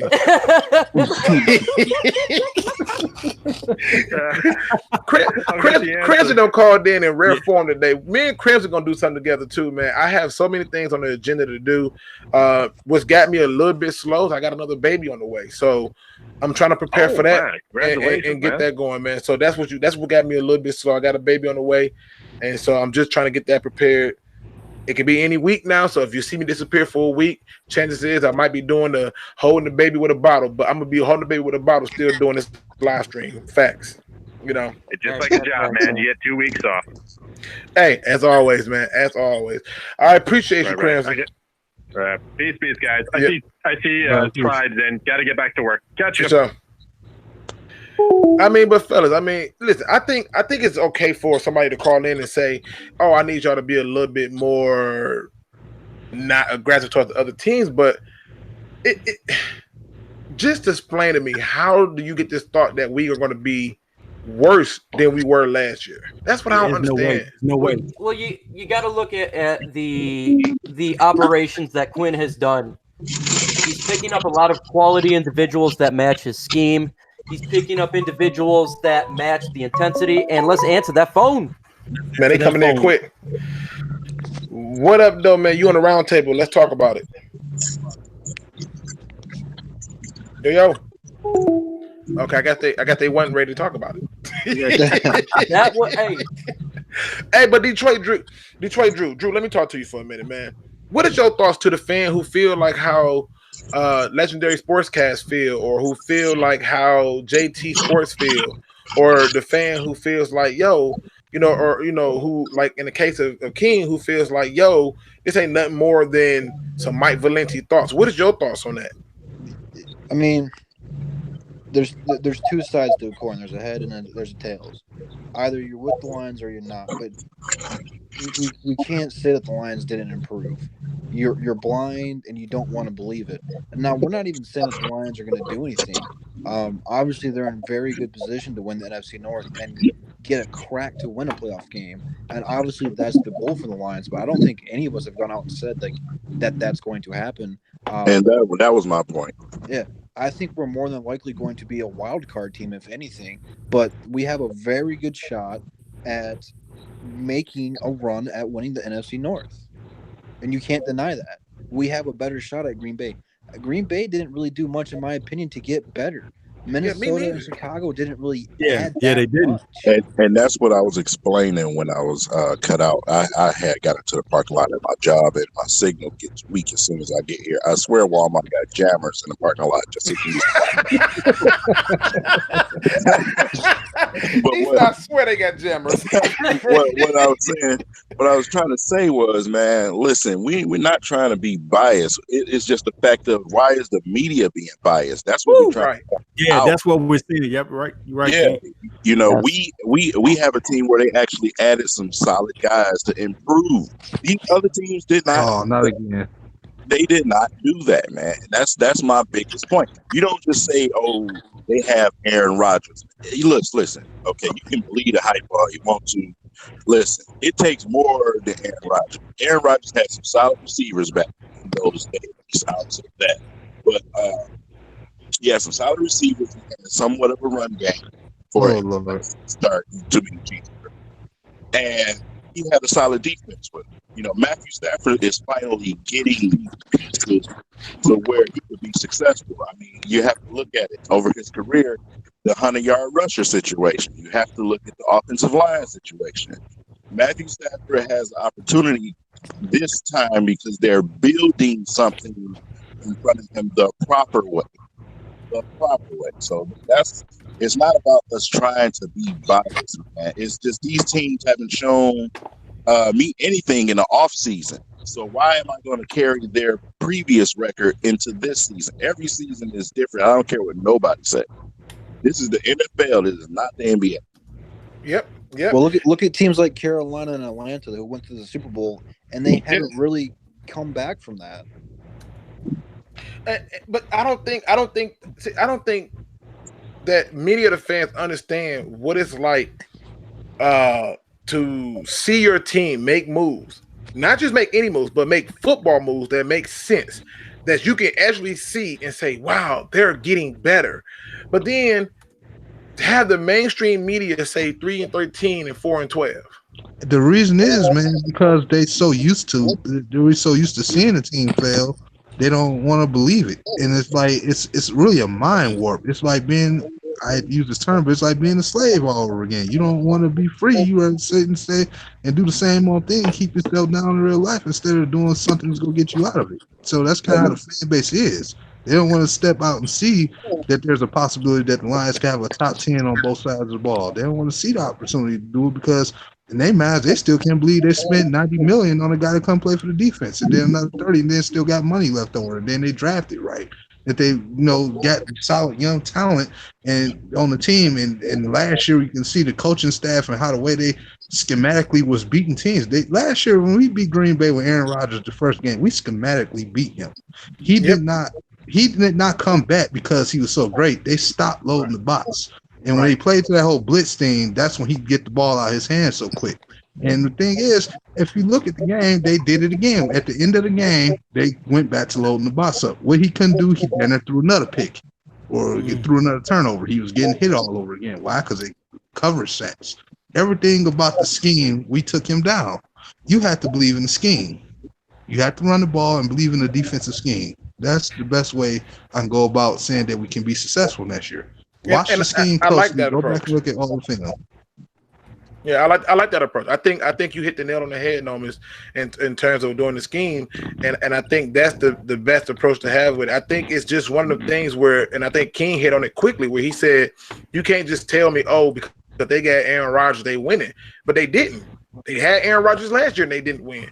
And when you look at this offseason, what did they do to help them out on that offensive line? Nothing. You gave him another tight end in Mercedes Lewis. You're going to attempt to run the ball with Jamal Williams and Aaron Jones. But outside of that, that's not going to be enough. You're certainly not going to run the ball on the Lions. So I'm just trying to figure it out.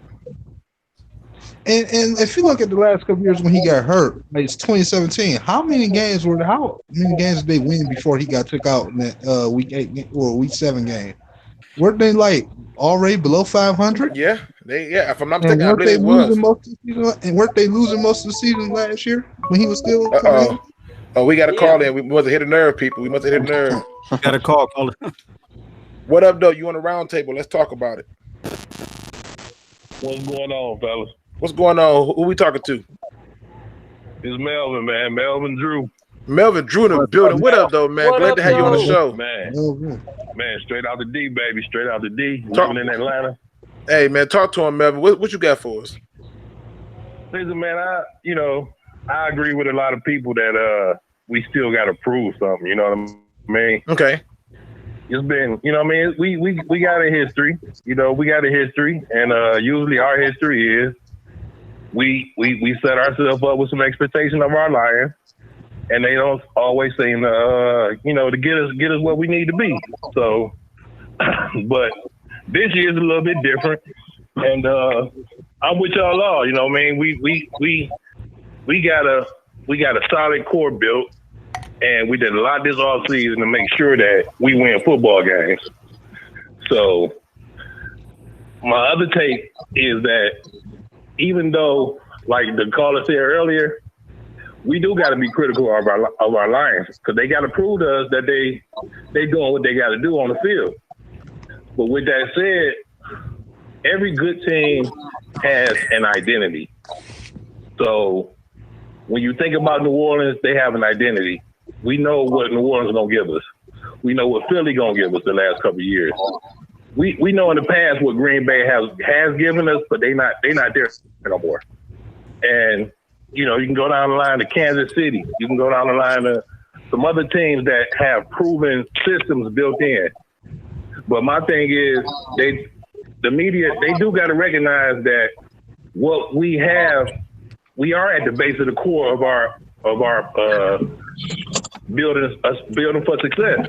So right now we are building a brand, and this is our brand, and we coming with it. Like, but we do got to prove that we building a brand. And my thing is this: the best point I can make is we have a plethora of proven talent who play real football, and that's what I'm hanging my hat on. We have real football players now, not one guy we trying to get to carry us the whole way, or a player 2 on offense and maybe 2 or 3 on defense. No, we got a system built, and we got players to play, and it's real football. It's not like let me ask you this, Melvin. Let me ask you this, Melvin. A few players like we have in the past that was just we thought was gonna carry us. No, we got a system built, and we got players to play, and that's my expectation of these Lions, that we go out and show people that we got a brand. We coming to play real football. Well, so, let me ask you this, Melvin. Let me ask you this, and tell me if this is fair or not. The mainstream media and everybody in the world say the Detroit Lions are going to be a bottom team, picking in the top 5 of the NFL draft. That's what they say, right? All right. Tell me if this is fair or not. We can be critical of the Detroit Lions. We most certainly can be critical of them. But without us actually playing a game at the moment, what is there to be critical of? Everybody starts from scratch every season, man. That's what I'm saying. Everybody's 0-0. Every team has an expectation of winning the Super Bowl right now. Right. So the aura of the conversation has to be positive now. Right. You can't think about last year, because every year every team is different. Every year the NFL is different. And right there, man. Age and players get better at different rates in the NFL on a 53-man roster, and they all got to pull it together for one season. True. 16 so games. Every season, you can't have. There is no history. You know what I mean? So, but that's my point though, Mel. When Willie called in and he said, "Man, you got to look at this," I'm thinking everybody's 0-0. Everybody's trying to get better. Everybody's trying to get. There's only one person who's a champion. That's the New England Patriots. So everybody is chasing that at this point. What is there for us to be critical of at this point? And why is it a bad thing for us to disagree with the narrative that we got worse? Like I said, man, you know, the blood run thick through the veins, bro. When you're speaking about the Lions, man, the blood run thick through the veins, and people don't got a good taste. You know what I mean? Like I said, I stay in Atlanta now, and I lived in Florida, so I carry my pride everywhere. So right. I heard it from 3 different states now, and my buddy in the Army, and I hear it from him and his people. But the thing about it is, we got a chance, bro, to change that whole narrative. If that's what they want to say, the case is that we have a history. If you're not able to see that the foundation being built is built on real football, okay, we have done some comical things in the past. I agree with that totally, but you can't tell me Matt Patricia not a real football guy. You can't tell me Bob Quinn not a real football guy. You can't tell me Matthew Stafford not a real quarterback. You can't tell me Kerryon Johnson not a real football running back, or Galladay is not a good wide receiver, or even some of the linemen that they picked over the years are not good linemen. Like, you got to see the whole grand scheme of things, that it's all coming together. And a lot of people don't want to admit it because of the history, but you can't tell me with football eyes that we don't have a team full of football players. Now, I know guys. And I think, Mel, I think that's the point we're saying, though. they're not putting themselves above football. Like, we had to be patient and wait to see what they was gonna do because it is a business. But at the end of the day, like, we got to see all of that come together. Like, we don't have a lot of the issues with star personalities and nothing like that. We got people that want to come and play football.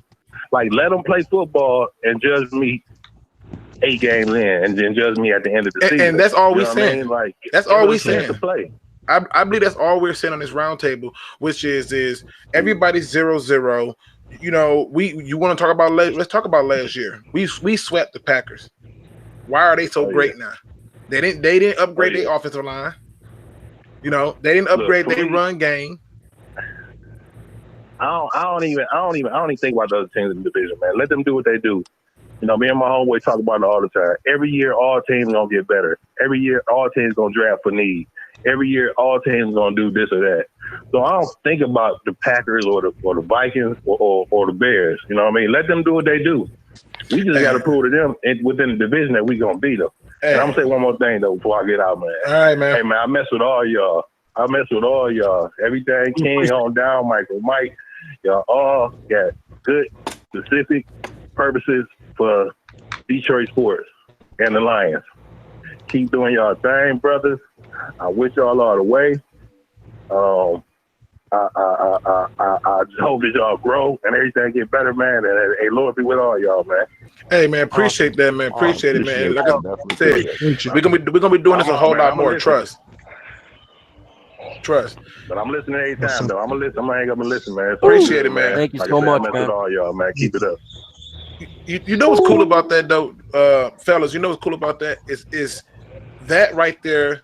Even with JT, even with Willie, who wanted to be critical, even with Buffed Up, even with the Ghosts of Judah Tribe, all them people that do that, it still creates a community to be able to bring people from different backgrounds, with different upbringings, different histories, all together in one room. And that is why I love this sport, football. That's why I talk about this sport, football. Yeah. That's why I care about it, because it's all about uniency, and it's just like soul food. And let me add to that, Luke, just in that you said that, and that was the main thing that we were trying to do. You know what I'm saying? We never tried to you know what I'm saying, be against anybody. Oh, go ahead, Luke. We got to go ahead. Go ahead. I got you, man. Finish your thought. Okay, we never intended it to be any other but us, a community of Detroit YouTubers coming together, man, and being able to show each other love. That's the number one thing, man. You don't have that in a lot of communities where guys coming together and bigging up each other. And that's one thing that DSA was all about, was being able to come together as a community and one up each other and making sure everybody is eating. You know what I mean? Everybody getting a piece of the pie. Agree. Let's take that phone call, people. And then after this phone call, we gonna cut the phones off so we can just kind of catch up on the different topics. I know that I was having technical difficulties. I apologize about that. But you on the round table, man. What up doing? Who this? This is John, man. John. I wanted to say why we ain't talking about Aaron Rodgers and all those concussions, man. That's what's going to take him out first. You just got to keep him in the head. How many times have you broken his leg? It's the head. You said ain't the leg, it's the head. Yeah, man. That's over for him, man. And I want to say, Slay, if we would have lost Slay, we would have been last in the division again, man. So I don't want to hear any of the Slay haters. Y'all wasn't saying anything before we got smacked. That's the only big name player we had on our defense. We was getting torched on the other side. The whole field would have been open if he wouldn't have been there. Well, I think it'd have been a little bit of a different defense this year around. I'm gonna tell you what I mean by that. I think that they've gotten people who've already played in the system and know what is expected of them, and that brings a different style of play from people. So, but I think with Slay, when you got 2 years left on your contract, a contract that you asked for and you got, and now you want to play this, I'm holding out, not coming to stuff. That's not what's up, and we shouldn't support that. What the NBA players is doing, he's trying to get out of his contract early. You know what but the difference between the NBA and the NFL is in the NBA, every penny is guaranteed. In the NFL, he got all that money that he wanted up front, with a lot of it still on the back end too, that he gonna still be getting. So it's not like he finna be broke. He just sat there and saw all these other cornerbacks, so he said, "Oh, I'm better than him. He's got more money than me. Well, go out here and prove it this year, and then you get the contract you want." I don't know. We'll see. He needs a number 2. That's what we need, and I ain't sold, man. Especially on, you already know, T's table. So. Well, no, I think it's gonna be Rashawn Melvin at the number 2. Yep. I don't believe in him either. He's been in 3 different teams in the last 3 years. Yeah, but the 2 teams that he's been in where they used him in a man coverage, he's been pretty solid. I'd rather start the rookie. What do you think about the guy from Penn State? You talking about Amani Warrior? Yeah, is he doing good in camp? Or? I have not seen any news about that, but I am digging, and I'm pretty sure the rest of these fellows are digging too. And the minute we get something, we're gonna deliver it to you in its fullest. Yeah, well, all right, man. Hey, appreciate you for rocking with us, man.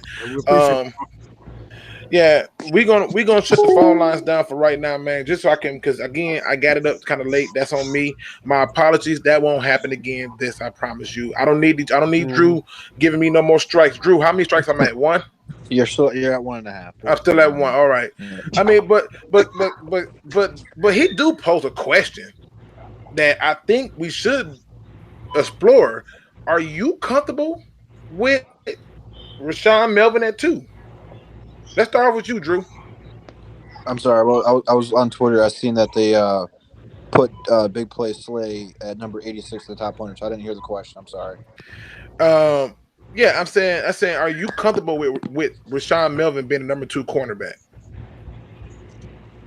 I mean, if he's the right man for it, he's got to show. I think that this week training camp and preseason, he's really got to show us that he's going to be that guy. I think Coleman's is gonna be the slot, so you don't have to worry about him even being in the conversation. But yeah, I think he's got to prove it. I don't know. I'm not sold on it yet. I don't think outside of Slay being the number 1 corner, Stafford being the quarterback, carry on running back. I mean, there's a few positions out here, but I think every starting position is really up for grabs out here. Yeah. I don't think anyone's safe, and I think as a football GM and coach, you got to have that mindset of, like we're about to throw Theo Riddick off the team. It's just the time. It's how the NFL business works. And if he's that guy, it's his time to shine. I have no problem with it. He's just got to show me that he's ready for it. Okay, all right. I mean, and Mike, man, because everybody know Mike finna say something crazy. Mike, here it is, guys. Here it is. You can't have a stud cornerback on every position you have. You can't have studs on every single position, or that would be a Pro Bowl or an All-Pro team. I think that Rashawn Melvin will do fine as the second cornerback on the team. Again, we had Nevin Lawson. He is much better. I believe that Coleman is much better than Lawson and Tieber, especially last year. So our secondary is upgraded. Plus, we have safeties that can play cornerback. And you got to think of Matt Patricia's defense. He doesn't just do the ordinary 1-on-1, 2-on-2, 3-on-3. He switches it up, and he will put players in position to win and absolutely make sure with the personnel he has to make them succeed. And we have a lot of depth all around when it comes to that position. When it comes to Aaron Rodgers being the best quarterback in the NFC North, and everyone's got to put respect on his name, we do. But the man has been consistently injured. And if you're not on the field, as we know when it comes to Ezekiel Ansah, if you ain't on the field, it doesn't help out. It doesn't help it out. We all know he's injury prone. In my opinion, he's going to be injury prone this year as well. And so how can they possibly be the best team when their best player, who literally is their team, it's not called the Green Bay Packers, it's called the Green Bay Rodgers. When the Green Bay Rodgers goes down, they're not going to have a team, in my opinion, and that's why they're going to fall back a little bit. And I don't think they're going to win the NFC North. With that said, folks, I believe we are going on 2 hours, and I would like to start to wrap things up. So with that said, everything King, what's the last words you like to say to the chat and everyone out there?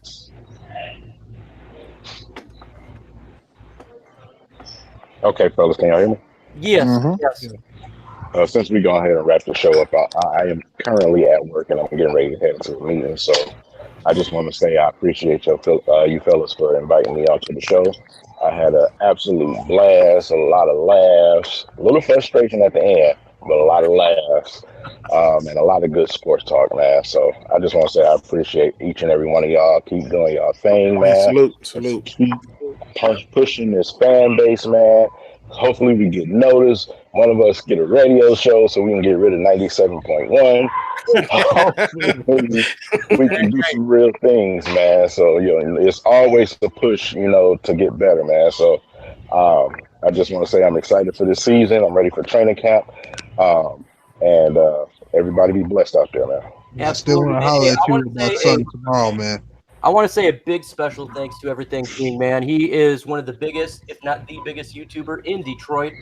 And I've been watching him for years, man. So I felt like a kid in a candy store today. Personally, I've been a huge fan of Everything King, and now I have the ability to speak to him on the same platform. It's very humbling. So I truly, truly appreciate you taking your time out of your day to hang out with us, man. And if you ain't subscribed to King, I'm sure everyone is, because the whole world is. Make sure you do it anyways. Man, it ain't like that, man. But I appreciate y'all, man. Anytime y'all want me on, man, just hit me up, man. Hit me up and let me know in advance, because I'm a busy man. So, but I don't have no problem with whatever I'm doing, throwing my earpiece in and talking some football. So just let me know, man. Yes, sir. That's what's up. I'll be hitting you up tomorrow about something important, man. All right.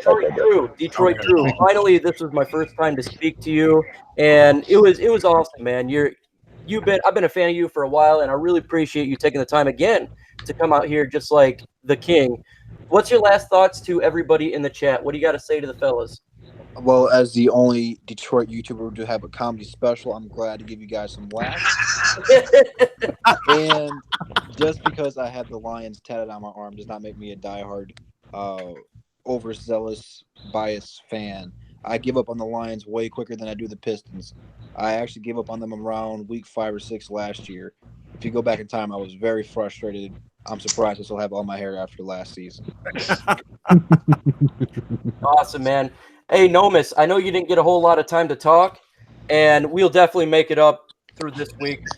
But what do you got to say the last words to the fellas in the chat?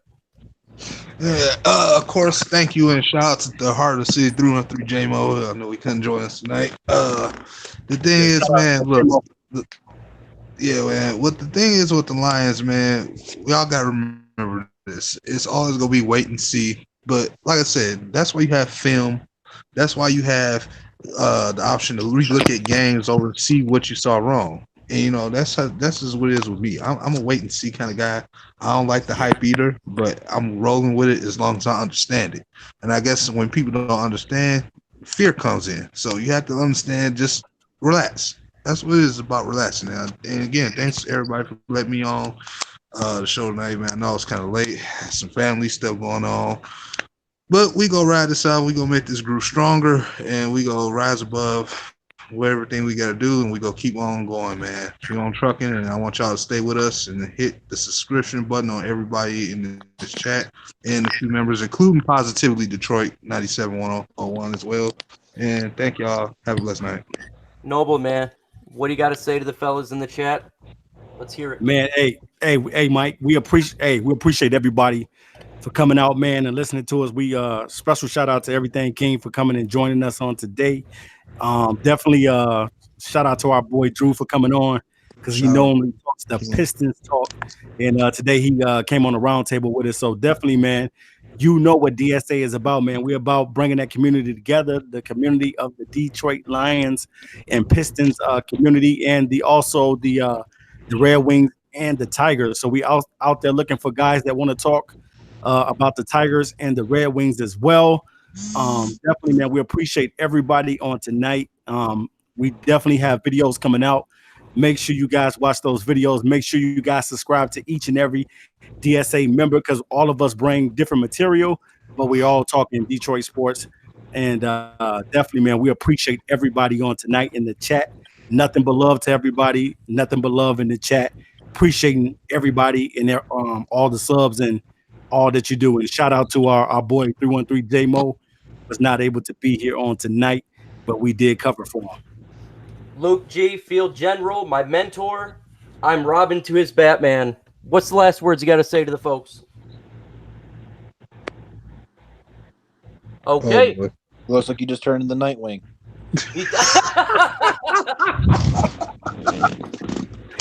Maybe I'll knock some down. Maybe he'll have a reaction. No problem, man. Luke over there messing with them phones, man. folks. I'll just go ahead and shut it out myself. I want to say a massive thank you to you guys. Today, you broke my record. It is now, I had 80 people on at one time.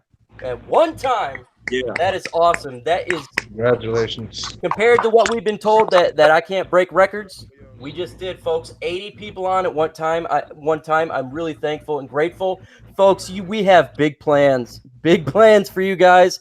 We're going to be spitting out some sick content here very soon. I can't wait. We can't wait to get it finalized and tell you the plans going forward with the Detroit Sports Alliance. It's going to be epic, man, and I'm very happy that you're rolling along with that. LukeG, are you still available yet? No?